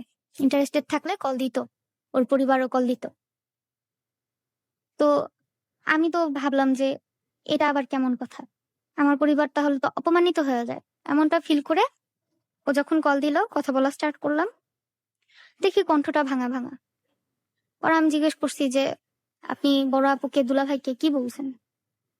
পরে বলে যে কই কিছু তো বলিনি। পরে আমাকে বলছে যে বর্ষা আমি আপনার সাথে বিয়ে করতে পারবো না। পরে আমি বলছি মানে কি, আপনি বিয়ে করবেন না মানে? তাহলে এতদিন কথা বললেন কেন আমার সাথে? পরে বলল যে আজকে আসলে আমি একটা মিথ্যা কথা বলছিলাম, সেটা সবাই জেনে গেছে, বিয়েটা হয়তো হবে না। আমি বলছি কি মিথ্যা কথা বলছিলেন বলেন আমাকে। পরে বললো যে আমি গ্রাজুয়েটেড না, আমি আন্ডার গ্রাজুয়েটেড। তো এটা বলে সে কান্না করে দিল। পরে আমি বললাম, তখন আমার ওর প্রতি মায়া লাগলো যে ও মাই গড, সে তো ইমোশনাল হয়ে গেছে, একটা ছেলেকে কান্না করতে আমি কখনো দেখিনি। তো আমি চিন্তা করলাম এটা কিভাবে সম্ভব, ও কেন কান্না করতেছে। আমি ভাবলাম যে আমার ল্যাকিংস এর কারণে ও আমাকে ছেড়ে দিবে। পরে দেখতেছি ও সেম দ্বিধাদ্বন্দ্বেই আছে যে ওর ল্যাকিংসটার কারণেই হয়তো আমি ওকে ছেড়ে দিব। পরে আমি বললাম যে আমি তো এটা জানিনি, আমাকে তো বাসায় এসে কেউ বলেনি। পরে বলে যে আমি বলছি আপনি কি এটা কোনো অজুহাত দেখাচ্ছেন নাকি? পরে বলে যে না, অজুহাত না, একজন বলে দিছে, এরকম কথায় কথায় একটা মুরব্বী বলে দিছে। তো আমি ওয়েট করতেছিলাম যে এই কথা আমার পরিবারবর্গ কেন আমাকে বলতিছে না, আমার ফ্যামিলি মেম্বার আমাকে কেন ছোট দেখাইতে যাচ্ছে, কেন জোবাইরের কমতিটা ঢেকে রাখতেছে। আমি আশা করছিলাম আমার ফ্যামিলি মেম্বার আমাকে বলবে, আমি চাচ্ছিলাম আমার পরিবারের মানুষের কাছ থেকে আমি জানি বিষয়টা। কিন্তু আমাকে আজ পর্যন্ত বিয়ে হয়ে যাওয়ার পরও কেউ কোনোদিন বলেনি কথাটা, সবাই গোপন রাখছে কথাটা আমার কাছ থেকে। তো জোবাইর যেদিন আমার সাথে কথা বললো মার্চের 6 তারিখ রাত্রে, ও আমাকে বললো যে বর্ষা আপনি জানেন আমি আজকে আমার মাকে জড়ায় ধরে অনেকক্ষণ চোখ টলটল করতেছিল পানিতে। আমি বলছি কেন? পরে বললো যে বাবা মা তো আপনার ছবি দেখছে, আপনাকে খুব পছন্দ করে ফেলছে, কিভাবে বলবো যে বিয়েটা হচ্ছে না। তো আমি বলছি আপনি এই ভয় পায়েন না যে বিয়েটা হচ্ছে না, বিয়েটা অবশ্যই হবে, আপনার বাবা মা কষ্ট পাবে না। আমি তখন আহ মোমেন্টেই বলে ফেলছি যে অবশ্যই বিয়ে হবে। পরে বলে যে না এভাবে হবে না, আমি আপনাকে ঠকাইছি, আমি তো আপনাকে ডিজার্ভ করি না। তখন আমি ওকে বললাম যে মিথ্যাবাদী। তখন আমিও সেন্টিমেন্টাল হয়ে গেলাম। আপনি ভীতু, একটা ভীতুর ডিম। আপনি মিথ্যা বলে নিজেকে যে স্বীকার করতে পারে না, নিজেকে গুছানোর চেষ্টা আপনি লেখাপড়া করেননি, সেটাই তো আপনি। একটা গ্র্যাজুয়েটেড ছেলে তো আপনি না। আপনি কে? আপনি আসলে যে আপনি সেটা নিয়ে আমার কাছে আসবেন। সেটা তো করেননি। সেটা যখন আমি মেনে নিছি, তারপরও আপনি এখনো বলতেছেন যে আমি আপনাকে মেনে নেইনি। আপনি এত ভীতু কেন? আমাকে হারানোর ভয় যদি আপনার থাকতই, তাহলে হারানোর রাস্তাটা আগেই তৈরি করে নিতেন না। তো আমি বললাম যে আপনি যদি ১ম এই সত্যিটা বলে আসতেন, তাহলে আজকে হয়তো এভাবে আপনার কান্না করতে হইতো না। তো ও বলল যে, "ঠিক বলছেন। কিন্তু আসলে আপনি আমার চাইতে অনেক ভালো একটা ছেলে পাবেন। আমার চাইতে অনেক সুন্দর, ইয়াং।" আমি বললাম যে, "হ্যাঁ, পাবো। আমি আমার কাছে যদি কোটি টাকা থাকে, আমি টাকাটা পানিতে ফালায় দিতে পারবো। দরকারে টাকা দিয়ে আমি বাতাস করতে পারবো। কিন্তু সেটা তো নেসেসারি না। সেটা আমি কেন করব? আমার যেটা প্রয়োজন আমি সেটাই নিব। কোনটা আমি পাইতে পারি সেটা তো আমি দেখব না।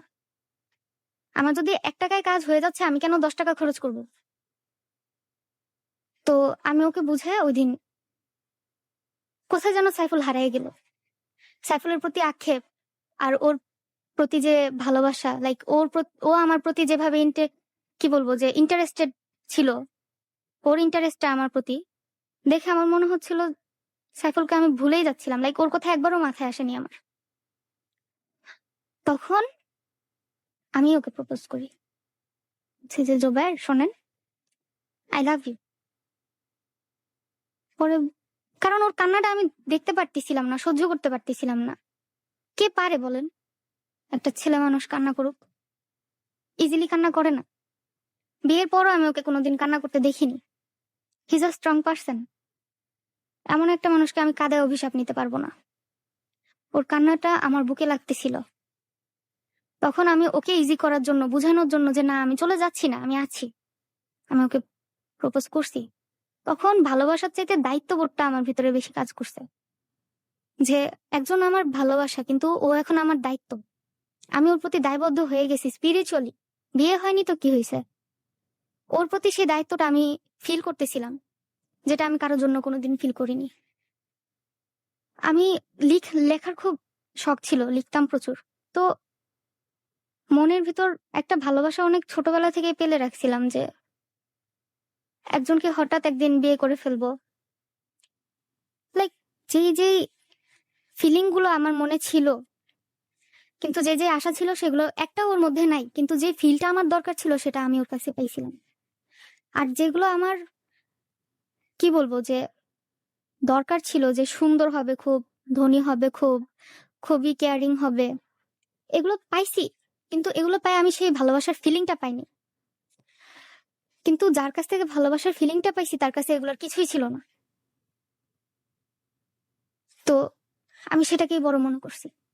করে ওইদিন আমি ওকে প্রপোজ করে পরের দিন তো আমার একদমই গিল্ট ফিল হচ্ছিল না যে আমি তো সাইফুলকে ভালোবাসি, এটা ভুলেই গেছি। দেন আমি সাইফুলকে ফোন দিছি। ফোন দিয়ে বলছি যে সম্ভব না। আমি তখন ওর সাথে ব্রেকআপ করে ফেলছি। ব্রেকআপ করে ফেলার পরও আমার সাথে জোবাইরের সুন্দর একটা রিলেশন স্টার্ট হয়ে গেল। যেহেতু বাবা মা অ্যারেঞ্জ করছে, আমি একদম শিওর ছিলাম, নিজেকে ওর করে ফেলছিলাম যে হ্যাঁ আমি ওরই। আমার বাবা মা ওর কাছে আমাদের দিতে চায়, আমি ওকে চাই, ও আমাকে চায়, ওর পরিবার আমাকে ভালোবাসতিছে। Why not here? এখানে কোনো প্রবলেমই নাই। একদম ইজি হয়ে গেছিলাম লাইফ থেকে। তো তখন দেখলাম যে ও আমার সাথে সবসময় কথা বলতিছে। ২ মিনিট পর পর, ৪ মিনিট পর পর, আধা ঘন্টা পর পর কল দিচ্ছে, খোঁজ খবর নিচ্ছে। আগে যেখানে আমি লুকিয়ে লুকিয়ে কথা বলতাম ১৫ দিনে একবার, ৭ দিনে ১ দিন, এখানে ডিরেক্টলি ও কল দিচ্ছে। আমার মা আমাকে কলটা দিচ্ছে, ফোনটা এনে দিচ্ছে যে কথা বলো। আমার কাছে লাইফটা সুন্দর হয়ে গেছিল। যে ওয়াও! আমি এটা কোনোদিন পাই নাই। এক্সপেক্টও করি নাই। Unexpected attention. তো এভাবেই চলতিছে। কথা বলি, দুষ্টামি করি, কত কিছু। তো আমি গালিগালাজ কখনো পছন্দ করতাম না। তো কথা বলতে বলতে ও একটু দুষ্টু ছিল। আমরা জোকস বলতাম একজন আরেকজনকে। জোকস বলে হাসানোর ট্রাই করতাম। যেহেতু আমি খুব ফানি, আমিও চাইতাম যে আমার সাথে যে থাকবে সেও যেন খুব ফানি হয়। তো ওর জোকস গুলো একটু দুষ্টু জোকস ছিল। সো আমি ওর জোকস গুলো শুনে হেসে দিতাম, প্লাস ওকে বলতাম যে তুমি একটা ইতর। এই কথাটা বললে ও কেন যেন রেগে যেত, বলতো যে তুমি আমাকে ইতর গালিটা দিবা না, অন্য কিছু বলো। আর আমি তখন গালির অর্থও বুঝতাম না, কি বলছি সেটা বুঝেও বলতাম না। তো বলতে বলতে মুখ থেকে শুধু এই জিনিসটাই বের হইতো, আমল হয়ে গেছিল। তো আরেকদিন বলতেছে যে তুমি যদি আমাকে আরেকদিন গালি দাও এটা বলো, তাহলে আমি তোমাকে খারাপ একটা গালি দিব। তো আমি এটা মনে রাখলাম, ওকে ইতর বলাটা বন্ধ করে দিলাম। তো একদিন, এরপরে কথা তো অনেক দিন হয়েছে, 6 মাস পুরো। তো একদিন বলতে বলতে হঠাৎ মুখ থেকে ইতরটা বের হয়ে গেছে কথাটা। তো ওই কথাটা শুনে আমি সরি বলে ফেলছি, যে সরি আমি বলতে চাইনি। ধাম করে আমাকে একটা জঘন্য গালি দিয়ে বসছে, দিয়ে বলে যে দেখছো কেমন লাগে, একটা মেয়েকে এই গালিটা দেওয়া খুবই অন্যায়, যেখানে আমি তার ফিয়ন্সে ধরতে গেলে। সে আমাকে ধাম করে এই গালিটা দিয়ে ফেলছে। তো আমি চুপ করেছিলাম। আমার একটা অভ্যাস ছিল যে যে কথাটা আমি শুনতে চাই না সেটা আমাকে কেউ শোনাইতে পারতো না। ও গালিটা দেওয়ার সঙ্গে সঙ্গে কলটা আমি কেটে দিছি। আমি ওকে একটা সুযোগ দিছি ইনডাইরেক্টলি, যে কথাটা ঠিক করো। কলটা ব্যাক করে আমি জিজ্ঞেস করছি, হ্যালো, আসলে কথা কেটে কেটে আসতেছিল, কি বলছে আমি শুনিনি। তো ও অ্যাগেইন কথাটা ব্যাক করলো, আমাকে গালিটা ব্যাক করলো যে আমি এটা বলছি। ইট মিনস ইন্টেনশনালিও আমাকে কষ্টটা দিছে। তো আমি তখন লাইক ওর প্রতি কেমন যেন দুর্বল হয়ে গেছিলাম, আর চাচ্ছিলাম যে আমি আর কারো হতে পারবো না। লাইক আমি একটা মন কতজনকে দিব, ওই সব। তখন দেখলাম যে নিজেকে তখন অ্যাভেলেবেল না, ভ্যালুয়েবল মনে হচ্ছিল, যে আমার লাইফটা অ্যাভেলেবেল হতে পারে না। লাইক আমি একজনকে ছেড়ে দিলেই আমি সিঙ্গেল মানেই অ্যাভেলেবেল, আমি সিঙ্গেল হতে পারবো না, একজনকে নিয়েই থাকবো। ওর প্রতি যে ভালোবাসাটা আমি ওকে কোনোদিন বুঝাইতে পারিনি, কারণ আমার একটা অভ্যাস, আমি বদরাগী। যে ফিলিংটা নিয়ে আমি ওকে কল দিই, যে কথাটা বলার জন্য কল দিই, সে কথাটা কোনোদিন বলা হয় না। ওর যে ভাইব গুলো থাকে, হুট করে ঝগড়া লেগে যায়, বলতেই পারিনি। তো ওই দিনের গালিটার পর আমি ওকে তারপরও মাফ করে দিছিলাম, কথা বলতাম। ও ভাবছে যে, ও তখন আমাকে ফর গ্রান্টেড নিয়ে নিছে। আমি হতে দিছি, আমি এই সুযোগটা না দিলেও পারতো না। পরিবারকে বলি নাই, পরিবার আমাকে জিজ্ঞেস করতো বর্ষা, যখন দেখছে যে ও এখন আর আমার ফ্যামিলিকে কল দিচ্ছে না, পরিবারের তখন বিষয়টা খুব গলায় কাটা লাগা, যেমন ওরকম লাগতেছিল, যে আমাদেরকে আগে এত কল দিত, মেয়ের সাথে কথা বলে এখন তো আর আমাদেরকে কল দেয় না, ওর বাবা মার সাথে কথা বলায় দেয় না। তো আমি তো এগুলো বুঝতেছি না। ও আমাকে সবসময় বিজি রাখতো, আমি গোসল করতে গেলেও তাড়াতাড়ি বের হয়ে যেতাম, যে ও কখন কল দেয়। মাঝে মধ্যে গোসলখানায় থাকার সময়ও ও কল দিলে আমি সেটা রিসিভ করার ট্রাই করতাম। খুব লাইক কল কথা বলতাম 1-1.5 ঘন্টা 4 ঘন্টা এরকমও হইতো। তো কল রাখার আবার আধা ঘন্টা পর কথা বলতো। কান ব্যথা হয়ে যেত আমার, লাইক কানে প্রবলেম হয়ে যাচ্ছিল সব সময় ফোনে কথা বলতে বলতে। তো এরকম পরিস্থিতিতে বাবা আমাকে আটকাইলো, যে বর্ষা তুমি নাকি, বাবা তখন জানতো না আমি যে ওর সাথে কথা বলি, মা জানতো। বাবা বললো তুমি নাকি জোবাইরের সাথে কথা বললো, কথা হয়েছে? আমি বলছি হ্যাঁ বাবা হয়েছে। বল কয়দিন? আমি বলছি প্রায় তো হয়। ওর প্রায় হয় মানে তুমি কি কন্টিনিউয়াসলি ওর সাথে কথা বলছো নাকি? আমি বলছি হ্যাঁ বাবা। পরে বললো যে কন্টিনিউয়াসলি কেন কথা বলছো, আমরা তো এখন ওর গার্ডিয়ানের সাথে বসিনি, তেমন ভাবে বলি নাই যে বিয়েটা কনফার্ম। তোমরা অ্যারেঞ্জ ম্যারেজ গার্ডিয়ানদের মধ্যে হয়, তোমরা নিজেরাই যদি এখন আগে যাও, বাই চান্স যদি বিয়েটা না হয়, তখন কোথায় মুখ দেখাবা? কি হবে যে সবাই জানে ব্যাপারটা, একজন আরেকজনকে কেন দুর্বল করতেছ?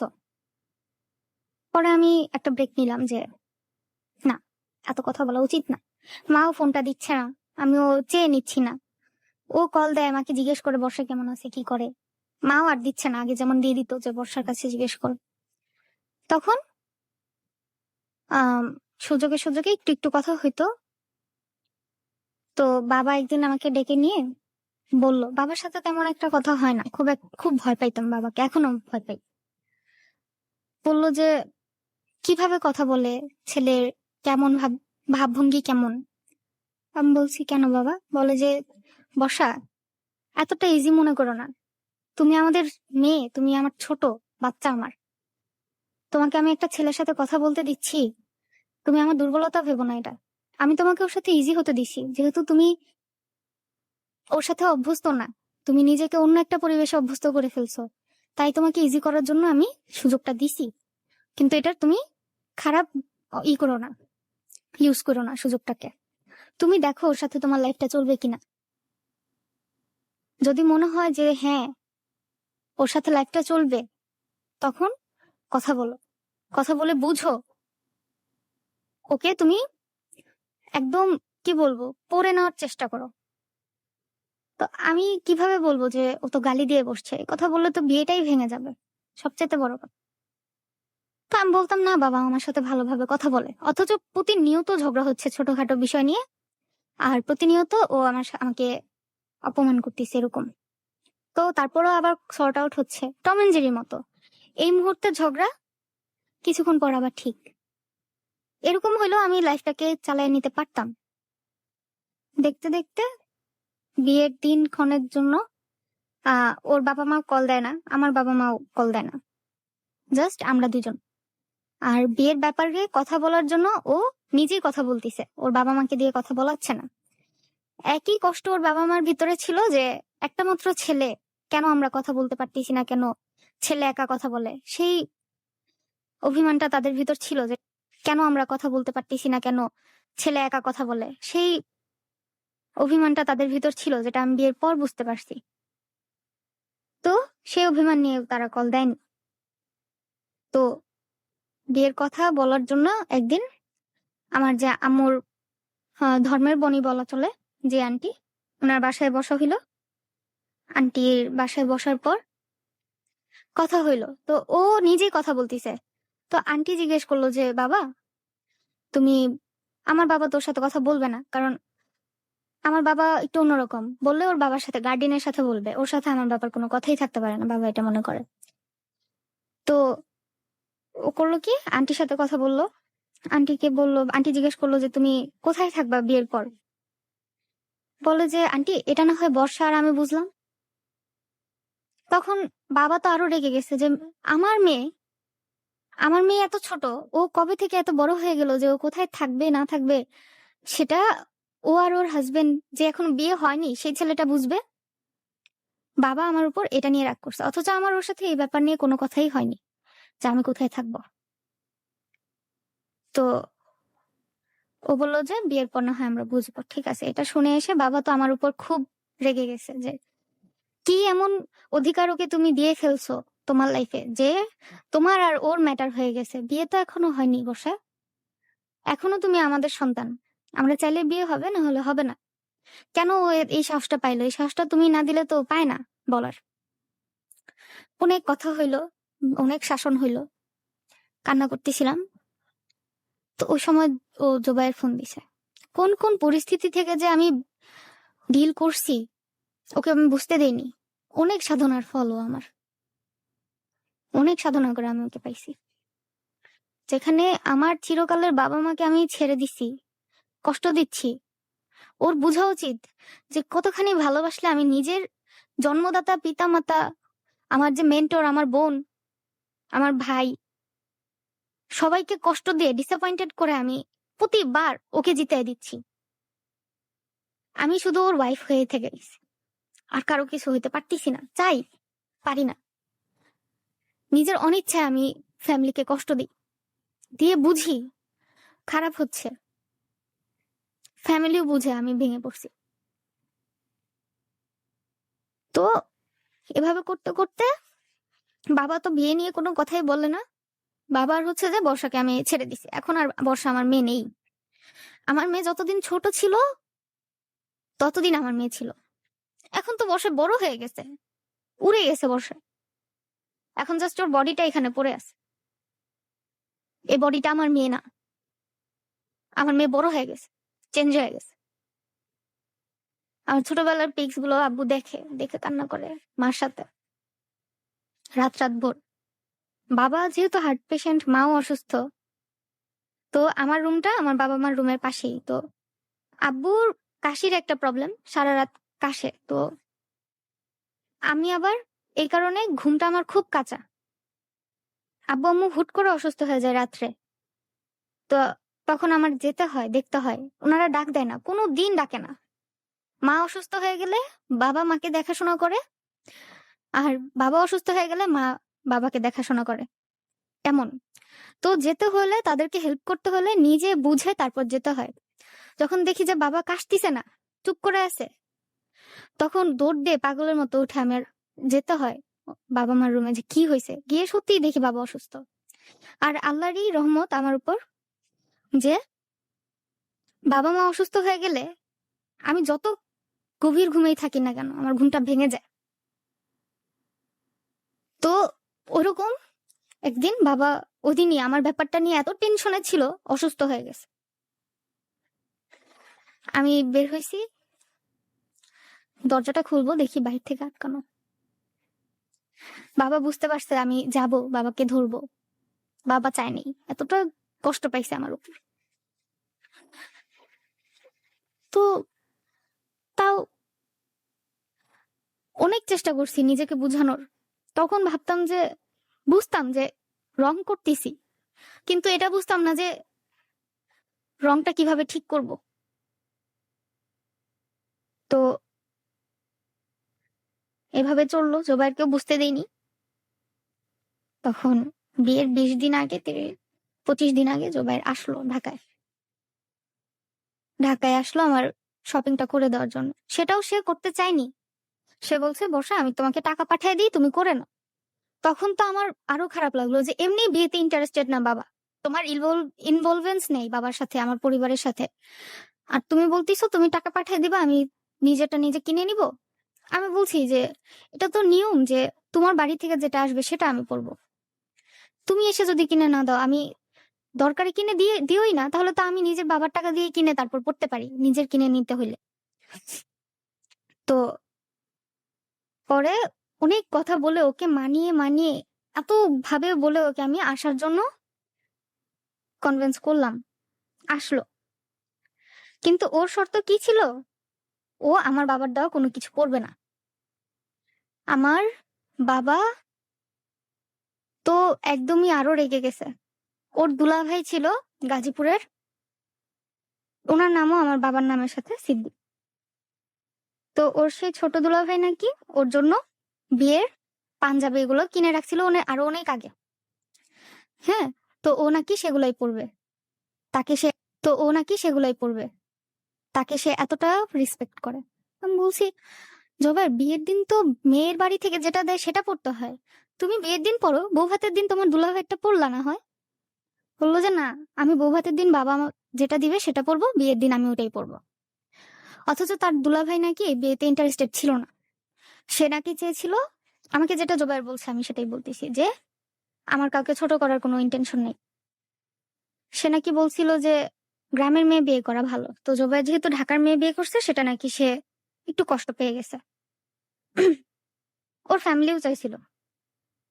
তো 20 দিন আগে ও যখন আসলো শপিং করে দিতে, তখন জুন মাস, এত গরম। গেলাম শপিং এ মিরপুরে, বেনারসি পল্লী না জামদানি পল্লী একটা বলে জায়গা আছে, সেখানে নিয়ে গেল। সেখানেও একটা ফল্ট হয়ে গেল।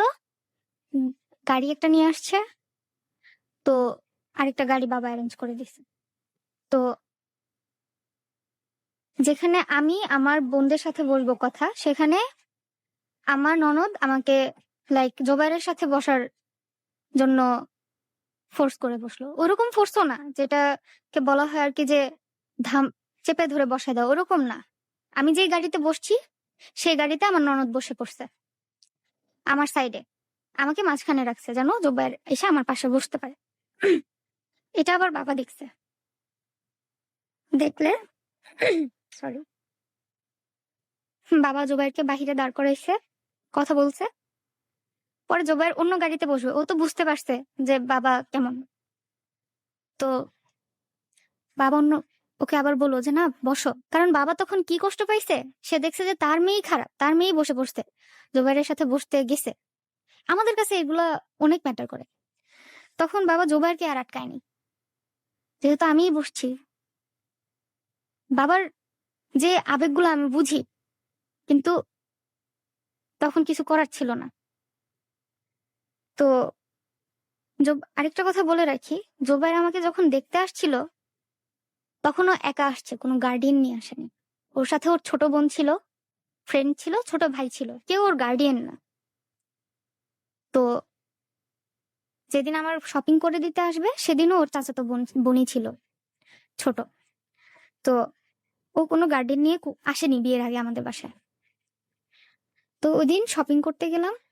ছোট ছোট ম্যাটার গুলো কিন্তু খুব ম্যাটার করে এইসব ক্ষেত্রে, কারণ আমার ক্ষেত্রে ছোট বিষয়গুলোই জমে এত বড় হয়ে গেছে। জুলাইয়ের এত গরম, জুন মাসে, জুলাই বিয়ে। তো আমার বড় আপু চিন্তা করলো যে মাহামান্থানের যে জারদোসিতে কাজ করা লেহেঙ্গা সেগুলো নিব, কোনো ভেলভেটের উপর কাজ করা লেহেঙ্গা আমরা নিব না। তো প্রথম থেকেই ওর চাচাতো বোন বলতেছিল যে ভেলভেটের লেহেঙ্গা নিব, কিন্তু আমার বোন বলতেছিল এটা পরে তো আমার ছোট বোন কখনো থাকতে পারবে না, ও এত ভারী হয় ভেলভেটের ড্রেস, আর এত গরম হয়, যেটা পরে একটা সুস্থ মানুষই হিট স্ট্রোক করবে, এমন কম্বলের মতো দেখা যায়। তো আপু বলতেছিল শীতকালে বিয়ে হলেও কথা ছিল, এখন তো গরম ভাইয়া, আপনি ট্রাই করেন একটু হালকা কিছু নেওয়ার, এত ভারী কিছু নিয়েন না। তো আমি যখন দেখলাম যে না, সব ক্ষেত্রে এখানে দুইটা লেহেঙ্গার কথা না, ব্যাপারটা চলে আসছে, দুইজনই আন্ডার এস্টিমেট হয়ে যাচ্ছিল, যে পরিবারের মধ্যে ব্যাপারটা আসছে যে জোবাইরের পরিবার চাচ্ছে ভেলভেট, আমার পরিবার চাচ্ছে। একটা পর্যায়ে গিয়ে হার মেনে গেছি আমি, একদম লাস্ট মোমেন্ট, এখন সব কিছু বন্ধ করে দিবে, এত এত জায়গায় ঘুরতেছি, লেহেঙ্গা ট্রাই করতেছি, অস্থির আমি। সে কষ্টগুলোও সে কোনোদিন দেখেনি। সে আসছে আমার সাথে বসার জন্য পাগল হয়ে গেছে, গাড়িতে হাত ধরার জন্য পাগল হয়ে গেছে, কিন্তু আমি যখন রোড পার হই, যখন হাঁটতেছি, বেসিক যে কেয়ার গুলা সেগুলা সে স্কিপ করে যায়। ও নিজের বোনের সাথে হাঁটতেছে, আমরা এতগুলো মানুষ গেলাম, আমার ভাই বোন ছিল, আমার দুলাভাই ছিল, বড় আপু ছিল, ওর চাচাতো বোনটা চাইলেই কিন্তু আমার আমার ফ্যামিলিকে কোনো প্রকার দামই দেওয়া হচ্ছিল না, লাইক আমার ফ্যামিলি গেছে জাস্ট শো, ওরা দুইজনই ঘুরতেছে। তো আমিও লেফট আউট ফিল করতেছিলাম, আমার পরিবার সেটা দেখতেছে, বুঝতেছে, বোনেরা। তো কেউ কিছু বলতিছে না, কারণ আমার চয়েস। লাস্ট মোমেন্টে সবাই আমাকে বলছে যে তুমি কি সত্যি বিয়েটা করতে চাও, আমি বলছি হ্যাঁ, সব সময় জিজ্ঞেস করছে, সব সময় বলছি হ্যাঁ। তখন লাস্টে একটা দোকানে গেলাম, সেখানে একটা ভেলভেটের লেহেঙ্গাই আমি ট্রাই করলাম। ওর বোন তখনও গিয়ে বলছে ভেলভেট, সেটাই ট্রাই করলাম। ট্রাই করে চিন্তা করলাম যে জোবাইর কি বলে, জোবাইর কোথাও কিচ্ছু বলে নেই। প্রত্যেকটা লেহেঙ্গা ট্রাই করে আমি ওর দিকে লুক দিলে ওর কোনো লুক থাকে না। হ্যাঁ, তোমার যেটা পছন্দ হয় নাও, কিন্তু আমি তো ওকে দেখাইতে চাই আমাকে কেমন লাগতেছে, আমি তো নিজে সুন্দর কতটুকু আমি জানি, কিন্তু ও যদি আমাকে বিউটিফুল ফিল না করায় আমি কিভাবে নিজেকে বিউটিফুল মনে করব? আমার সব সৌন্দর্য একমাত্র ওর জন্যই, আর কাকে দেখাবো? একলা যত সুন্দরী হোক হই, আয়নার দিকে তাকাইলে আমি প্রশংসা পাবো না। ভালোবাসার যে মানুষটা, তার চোখের দিকে তাকাইলে যে প্রশংসাটা আসবে সেটা সবচেয়ে বড় পাওয়া। তো তখন আমি আর কিছু না বুঝে লেহেঙ্গাটা যেটাই হোক ট্রাই করে জাস্ট ওর দিকে একটা লুক দিয়ে মাথায় কাপড়টা দিয়ে বললাম, এখন কি আমাকে তোমার বউয়ের মতো দেখা যায় বলো তো? বললো হ্যাঁ, সুন্দর লাগতেছে। তখন আমি ওইটাই নিই। লেহেঙ্গাটা সুন্দর ছিল না, কিন্তু ও আমাকে বলছে সুন্দর, আমি সুন্দর হয়ে গেছি এই লেহেঙ্গাটা পরে। সো এটাই আমার বিয়ের লেহেঙ্গা হবে। বড় বোন তাকিয়ে আছে, সুমি আপু তো খুবই হ্যাপি, তার পছন্দের কিনে ফেলছি। হ্যাঁ। তো বানাইতে দিয়ে চলে আসলাম, বাসায় আসলাম, বড় আপু সবাই কথা বলতিছে ব্যাপারটা নিয়ে, আমার কোনো রিয়েকশন নেই। কি রিয়েকশন দিব? সম্মান আদায় করতে হয়, কেড়ে নিয়ে দিলে তো চলবে না। আমি কি জোবাইরকে বলতে পারবো যে জোবাইর, আমার বাবা মাকে কেন তুমি রেসপেক্ট করতেছো না, একটু রেসপেক্ট করো? মন থেকে না আসলে সেটা কখনোই আমার কাছে মনে হয় যে না, সেটার দরকার নেই। মানুষ যখন জোর করে একজনকে সরি বলায়, সেই সরিটাও কিন্তু কাজের না। আমার ভিতরে এটা কাজ করে, কেন একজনকে একটা কথা একটা কাজ বলে করাইতে হবে? কেন সে আমার ইমোশন গুলা বুঝে না আমি যেভাবে তারগুলা বুঝার চেষ্টা করি? তো সেটা হইল, আমার বড় আপু এগুলা নিয়ে বেশি কথা বলেনি, কারণ আমার ফ্যামিলি সবসময় আমাকে প্রায়োরিটি দিছে। আমি কিসে হ্যাপি, কোথায় হ্যাপি না হ্যাপি সেটা দেখছে। এতে তারা ঠকতিছে নাকি, তারা কষ্ট পাচ্ছে নাকি, সেটা তারা দেখছে না। তো ওদিন হইল, তো বাবা তো খুব রেগে আছে, আমি ওর সাথে বসে গেছি, ওর সাথে বসে আসছি, সেই ক্ষোভটা বাবা ওর সামনে দেখায়নি। আমি যখন বাসায় চলে আসছি, ওই দিন বাবা এত কষ্ট পাইছে কথাগুলো শুনে। তখন বাবা বলছে যে, আমার দুলাভাইকে বলছে যে, আমার যে দুলাভাইয়ের নাম হচ্ছে যে কানন, সে বলছে যে, কানন তুমি ওকে তোমাদের বাসায় নিয়ে যাও, বিয়ের আগ পর্যন্ত ও ওইখানেই থাকবে। কতখানি কষ্ট পেয়ে আমার বাবা আমাকে এই কথাটা বলছে, যেখানে আমি সারা জীবনের জন্য তার কাছ থেকে সরে যাচ্ছি, এই 20টা দিনও সে আমাকে দেখতে পারতেছে না, পারবে না। এতখানি ভেঙে দিছি আমি আমার বাবা। তখন অনেক কিছু হইলো। পরের দিন আর আমি ওদের সাথে যাইনি কসমেটিক কেনার দিন, যেদিন পরের দিন ওরাই কিনে নিয়ে আসলো সবকিছু, আয়না বাসায় বুঝাই দিয়ে চলে গেল, ও আর ওর বোন, ওদের পছন্দ। তো এভাবে বিয়ের দিন, আমার যেহেতু বিয়েটা করোনার মধ্যেই হয়েছে, তখন আব্বু চাচ্ছিল যে আমি আর জোবায়ের যেন কমিউনিটি সেন্টারে না যাই, কারণ গেলে ওইখানে মানুষ থাকবে। বাবা আমাদের সেফটির কথাটা চিন্তা করতেছিল, বলবো যেন আমরা আলাদা থাকি একটু। তো আমি জোবায়ের আমাদের বাসায় আসলো, আমিও বাসায় আসলাম পার্লার থেকে সেজে ডিরেক্ট। আমাদের বিয়েটা বাসায়ই হয়েছে, সোশ্যাল ডিস্টেন্সিং মানার চেষ্টা হয়েছিল, কিন্তু হয়ও না। কিভাবে? বাবা বলছিল যারা যারা গেস্ট আছে তোমাদের বাড়ির, তারা তারা খাওয়া দাওয়া করে কমিউনিটি সেন্টারেই ওয়েট করবে। তো তোমরা যখন বাড়িতে যাবো তখন বউকে দেখো, হ্যাঁ? আর এমনি যারা যারা মুরব্বি তারা বাসায় আসবে, তাদের জন্য বাসায় আয়োজন করছি, যেন যারা বিয়েতে না থাকলেই নয়। তখন আমাদের বাসাটা এতটাও বড় না যে একসাথে 100-150 জন মানুষ ঢুকে পড়বে। তো আমাদের পাবলিকও ছিল, আমাদের যে গেস্ট তারাও ছিল, ওদের গেস্টও ছিল, সব মিলিয়ে পুরো বাড়িটাই ভরে গেছে।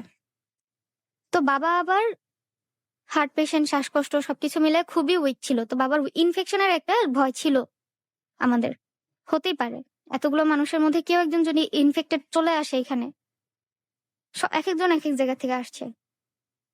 তো বাবা দেখলো যে ঘর ভরা ভিড়, বাবা তো ভয় পেয়ে গেছে একদমই, বাবা খুবই হেলথ কনসিয়াস। তো বাবা তখন রেগে গেছে যে এতগুলো মানুষ কেন বাসার ভিতরে আসলো এরকম একটা মহামারী পরিস্থিতিতে। তো এটা নিয়েও বাবা রাগ করে আছে। বিয়েটা হইলো, আমি কবুল বলার আগ পর্যন্ত খুব কান্না করছি। আমার তখনও মনে হচ্ছিল যে আমি কি ভুল করতেছি, কবুলটা বলে কি ভুল করব। তখন আমি ইচ্ছা করছিল, বাবাকে বলছি বাবা আমি বিয়ে করবো না। তখন বাবা বলছে এখন তো খুব লেট, এখন বললে চলবে না। কবুল বললাম, বিয়ে হইলো, গেলাম। যাওয়ার সময় একটা প্রবলেম হইলো যে একটা আমাদের গাড়িতে, ওরা যে গাড়ি নিয়ে আসছে সেই গাড়িতে হচ্ছে যে ওদের গেস্টই হাঁটতিছে না, কেমন। আর আমরা বর বউ যেখানে বসবো সেখানে হচ্ছে যে আমি, আমার চাচাতো একটা ছোট বোন, আর হচ্ছে যে আমার হাজবেন্ড, আর হচ্ছে সামনের সিটে আমার ভাই বসছে। আর এই যে কম্বলের মতো বড় একটা লেহেঙ্গা পরেছিলাম, গহনাগাটির ভার, এমনি আমার কেমন যেন সিক লাগতেছিল। তো তার উপরে আরেকটা বোন যাবে বলতিছে, ওইখানেও জায়গা নেই, এখানেও জায়গা নেই, নিতে পারিনি। তো বাবা এখানেও রেগে গেল যে ছোট বাচ্চাটা যাবে, আশা করলো, কেন যেতে পারলো না। তো তখন বাবা এক প্রকার রেগে গিয়ে বিদায়ের সময় বলল যে কেমন, লাইক, বাবা কাজটা ভুল করছে কিনা জানি না, কিন্তু কথাটা বাবা বলছে যে কেমন একটা ছোট লোকের কাছে বিয়ে দিছি, একটা ছোট বাচ্চা যাবে তাও যেতে পারছে না। তো এই কথাটা সবাই শুনছে, ওদের পরিবারের সবাই শুনে সেই রেসটা ওদের বাড়িতে যাওয়ার পর আমার উপর দিয়ে আর কি গেছে। তো ওদের বাড়িতে গিয়ে তো আমি কাহিল। তো পরের দিন আমাদের বাসা থেকে কেউ যায়নি। আহ ওদের ফ্যামিলি মেম্বাররাই এসে দেখতেছে, ই করতেছে। তাকাচ্ছি, কোথাও আমার পরিচিত কোনো ফেস নাই, সবাই অপরিচিত। তো একটা পর্যায়ে আমি আমার শ্বশুর শাশুড়ির রুমে গিয়ে যখন বসলাম, গ্রামের মহিলারা বলতিছে যখন বসলাম গ্রামের মহিলারা বলতিছে, জুবাইরকে বিয়ে দিছো? কি দিছে? লাইক মেয়ের সাথে কি কি আসছে ঘরে, কি দিছে মেয়ের বাবা? তো তখন আমার শাশুড়ি বলল যে, আমার কি আর সে কপাল আছে? আমাদের ছেলেকে বিয়ে দিছি, কোনো কিছু নেই, আমরা শুধু মেয়েটাকেই আনছি। পরে বলল যে মুখের একটা মেয়ে ছেলে বিয়ে দিছে, গরিব ছেলে, কিন্তু ঢাকার এত বড় লোকের বাবার মেয়ে বিয়ে করছে, এত কিছু নিয়ে আসছে। আর পরে আমার শাশুড়ি বলল যে আমার ছেলে তো কত কিছু করে, আমার ছেলের জন্য কিছুই নিতে পারিনি, এভাবে বলছে কথা। আমি তখন বিষয়টা বুঝিনি। তো এ কথাটা তখন ধরেও নাই, ভাবছি দুষ্টামি করে বলছে। কিন্তু কথাটা একদিন বললে দুষ্টামি, প্রতিদিন বললে দুষ্টামি না।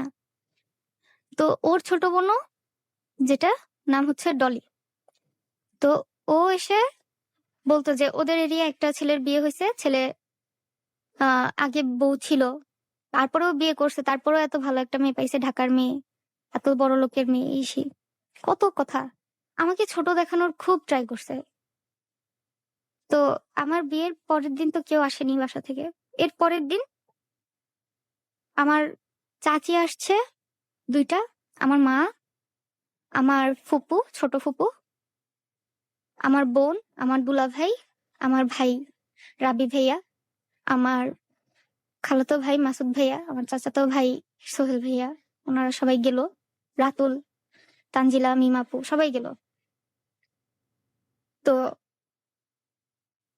ওই দিনও আমার বাবা যায়নি, আমার মায়ের উপর প্রতিশোধ নেওয়ার জন্য, বাবার কথাটার, আমার শাশুড়ি কি করলো, আমার মা যখন রুমে গিয়ে বসলো যে বিদায় চাবে, ওই সময় জোরে জোরে ঘর ঝাড়ু দিচ্ছে, যে প্রকার আমার মার উপর দিয়ে ঝাড়ু নিয়ে যাচ্ছে এমন। বিষয়টা খুবই অপমানজনক। আমরা এগুলো দেখে অভ্যস্ত না, পেয়ে অভ্যস্ত না। আমি তখনও কিছু জানি না এমন ঝগড়া হচ্ছে। তো আমাদের যে বাসা, সে বাসায় 3টা বেডরুম। তো আমার আমার হাজবেন্ডকে বলা হয়েছে যে ওদের বাড়ি থেকে লোক যাবে, বর একা যায় না, ফিরায় নেয় ওর একদিন। তো আমার মা জোবাইরকে আলাদা নিয়ে বলছে যে বাবা শোনো, আহ আমাদের তোমাদের বিয়েটা তো অত ধুমধাম করে দিতে পারিনি, ছোটখাটোর মধ্যে দেওয়া হয়েছে এই পরিস্থিতিতে। তারপরও আমাদের বাসাটা তো তুমি জানোই বাবা, ছোট। আমার মা এভাবেই বলছে, আমি যেটা জানছি, বাসাটা তো ছোট, যদি কেউ না আসে তাহলে তুমি বইলো না আসতে, হ্যাঁ, কিন্তু যদি কেউ বলে যে আসবে, তখন না করো না। যদি কেউ আসতে চায় তাহলে নিয়ে নিও, কিন্তু কাউকে এখন সাইধো না বাবা, কারণ আমাদের তো পরিবেশটা ওরকম নাই। কারণ আম্মু চাচ্ছিল, আমার দুলাভাই আছে, বড় বোন আছে, দুলাভাই তো বাবার সমান। আমার বিয়ের দিন সকালে আমি বাবার পায়ে ধরে সালাম করে, পরে দুলাভাইয়ের পায়ে ধরে সালাম করে আমি বের হয়েছিলাম। এতটা আমাদের ফ্যামিলিটাকে ধরে রাখছে মূলত বড় আপু, দুলাভাই। আমার বাবা কোনোদিন কারো কাছ থেকে কোনো প্রকার সাজেশন চায়নি। কোনো কিছু হলে বাবা আগে দুলাভাইকে খুঁজে। আমার দুলাভাই একটা ভালো মানুষ, উনি মাইলস্টোন কলেজে আছে, প্রফেসর। তো উনি দেখলো এরকম অবস্থা। বড় আপু তো খুবই রাগী, লাইক আমাদের ফ্যামিলিতে আমরা রাগী, প্রচুর রাগী। রাগী না, লাইক খুব ইজিলি রাগ উঠে না। হঠাৎ যখন আমরা সেন্সিটিভ প্লাস সেন্সিবল, যখন একটা সেন্সিবল কিছু দেখি, যে ননসেন্স কিছু দেখি, লাইক যেটা রাইট না, আনফেয়ার কিছু সেন্স করলেই আমরা তখন রিয়েক্ট করি। তো আপু তখন দেখলো যে মার সাথে এরকম ব্যবহারটা করে ফেলছে, তখন বড় আপু খুব রেগে গেছে। তখন সবার সামনে বলে ফেলছে যে আমরা মেয়ে যদি না দেই তাহলে আপনারা নিতে পারবেন না, এখন নিয়ে যাব, আমার বোন আসবে না। ওরাও বলতেছে যে আপনার মত এরকম একটা মেয়েকে না নিলে আমাদের কিছু আসা যায় না। ওরাও এরকম নিজেদেরকে বড় দেখাচ্ছে, লাইক মনে হচ্ছিল যে আমি একটা পণ্য। আমি তখনও কিছু জানি না এগুলা যে হচ্ছে। একটা পর্যায়ে দেখি যে জোবাইর আমার সাথে অনেক খারাপ ব্যবহার করতেছে। কথা বলার ট্রাই করতেছি যে কোনটা নিবা জিনিসপত্র। ও আমাকে ঝাড়ি দিচ্ছে। তো আমি তখনও চুপ করে আছি যে কি হয়েছে?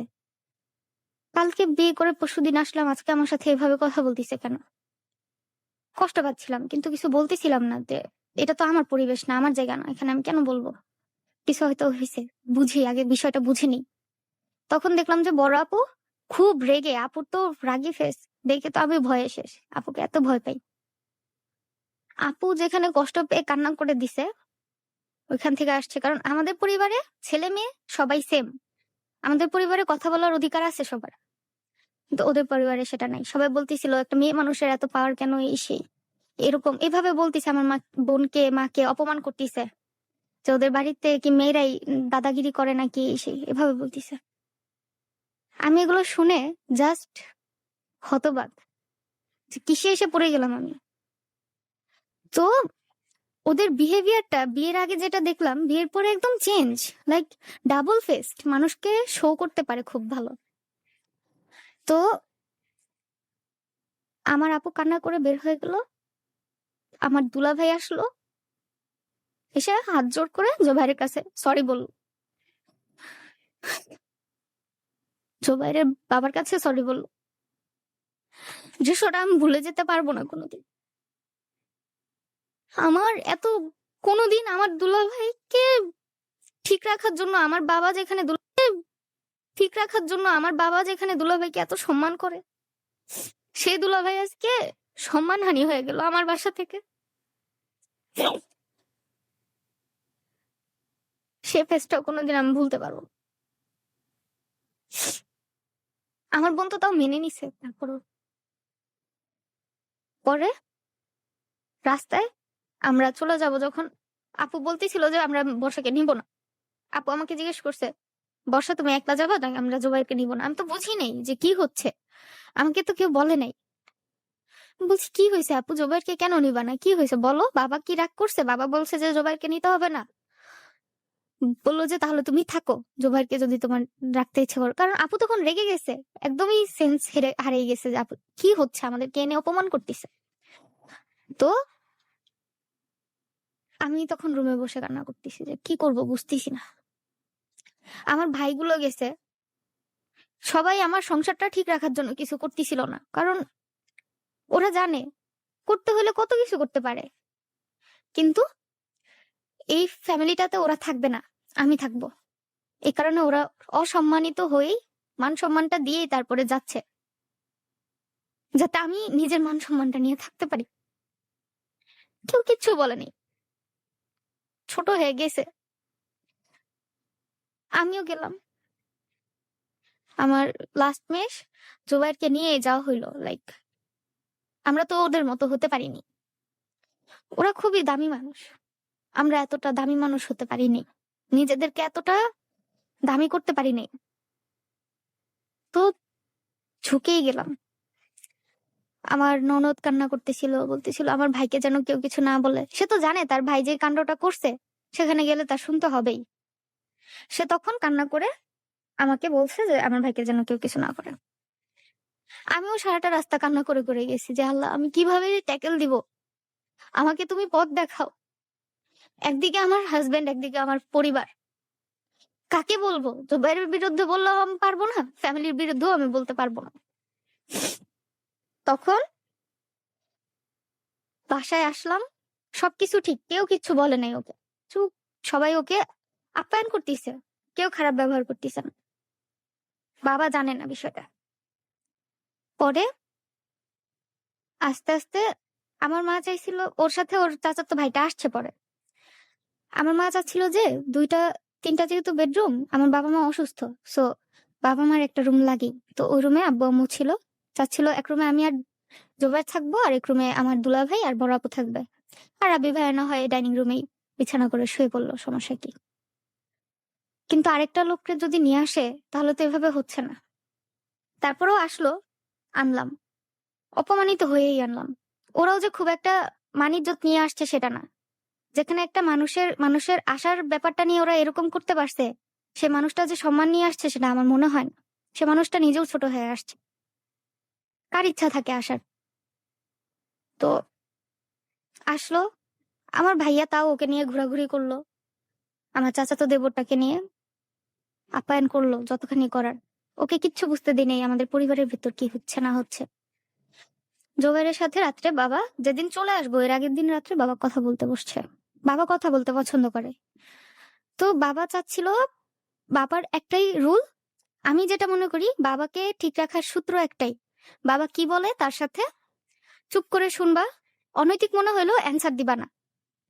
কারণ বড়রা বলতে পারে, কিন্তু বড়রা বললে যে তোমার ক্ষতি সেটা না। কেউ কিছু বললে কেউ কমে যায় না। আর একটা বড় মানুষ এতটাও ইনসেন্সিবল না যে তোমাকে গালিগালাজ করবে, মারধর করবে বা তোমার কোনো ক্ষতি করে ফেলবে। তারা বললে ভালোর জন্যই বলে, লাইফটাকে দেখছে তারা। কিন্তু জোবাইরের সাথে কি, ওর সাথে একটা কথা বলে কেউ পারে না। ও কোনো কিছু ছাড় দিতে শিখে নাই, ছাড় দেয়ও নাই। ও অনেক ছোট এজে নিজের পরিবারকে সামাল দেওয়ার চেষ্টা করছে, পরিবারের দায়ভার নিছে। সো ও যেমন সবার নিজের পরিবারের অভিভাবক, ও নিজেকে ও নিজের অভিভাবক মনে করছে। তাই সবার সাথে যেভাবে ডিল করছে এখানে ওভাবে ডিল করতে চাইছে। আমি বুঝি কিন্তু মানতে পারি না। সেখানে বাবার সাথে ওর সাথে অনেক কথা হইল, অনেক কি বলবো, এক প্রকার তর্কাতর্কি হয়ে গেল। জোবাইর যদি চুপ থাকতো আমার মনে হয় না ব্যাপারটা তর্কে যাইত। জোবাইর বাবাকে ছোট করে কথা বলা স্টার্ট করলো। ও নিজের পাওয়ারটা আমার বাবাকে দেখানোর ট্রাই করলো। বাবা তো ওইরকম মানুষ না, বাবা অসুস্থ, এই কারণে পাওয়ার কেউ বুঝে না যে সে কোন লাইফটা লিড করে আসছে, কোন লাইফটা পার করে আসছে।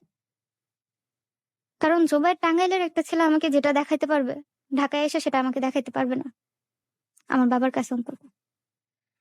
তারপরও আমার বাবা যেন উত্তেজিত না হয়, কথা বাদ দিলাম। ওই দিন জোবাইরের দোষ ছিল, তারপরও আমি ওকে, যেহেতু আমার ননদ কান্না করে বলছে যে আমার ভাইকে যেন কেউ কিছু না বলে, আমি প্রমিস করে আসছি, প্রমিসটা রাখতে পারিনি। সেখানে আমি জোবাইরকে সেভ করে নিয়ে আসছি টাঙ্গাইল, যে চলে যাই। তখন যদি আমি ওকে একা বের করে দিতাম আমার মুখটা থাকতো না। আমার কাছে তখন আমি মানুষগুলোর আপন মনে করছিলাম, যে আমার ননদটা কান্না করছে, ওর ফেসটা আমার সামনে ভাসতেছিল। আমি তো ওর সেই কথাটা রাখতে পারিনি, আমি ওকে নিয়ে যাই। এখানে থাকলে অবশ্যই আরো কথা হবে। দুলাভাই বুঝাইলো জোবাইরকে, বুঝায় টুঝায় বললো যে বাবাকে সরি বলো। জোবাইর সরি বলবে না। জোবাইর একদম নিজের কথায় স্ট্রেট, যে আমি সরি বলবোই না, সরি বলবোই না। আমি কেন বলবো? ওর কথা হচ্ছে এটা, কিন্তু দুলাভাইয়ের কথা হচ্ছে কি, ও ভাবতিছে এখন, দুলাভাইয়ের কথা হচ্ছে কি, ও ভাবতিছে এখন একটা, আর দুলাভাই ভাবতিছে এই পরিবারটাতে নিয়ে থাকতে হইলে, দুলাভাই জানে আমি পরিবার ছাড়া থাকতে পারবো না। তাই সে ইজি করে দেওয়ার জন্য বলছে যে তুমি তোমার বাবার কাছে সরি বলো, বললে হয়তো সম্পর্কটা ঠিক হবে। জোবাইর তখন যদি নিজ ইচ্ছায় সরিটা বলতো হয়তো এমনটা হইতো না। তাও জোর টোর করে সরি বললো। বাবা ওই দিন কান্না করে দিছে যে জোবাইর, তোমাকে তো আমি নিজের ছেলে মনে করে কথাগুলো শেয়ার করতে চাইছি, আর তুমি শেয়ারটা করার আগেই রিয়েক্ট করে বসছো।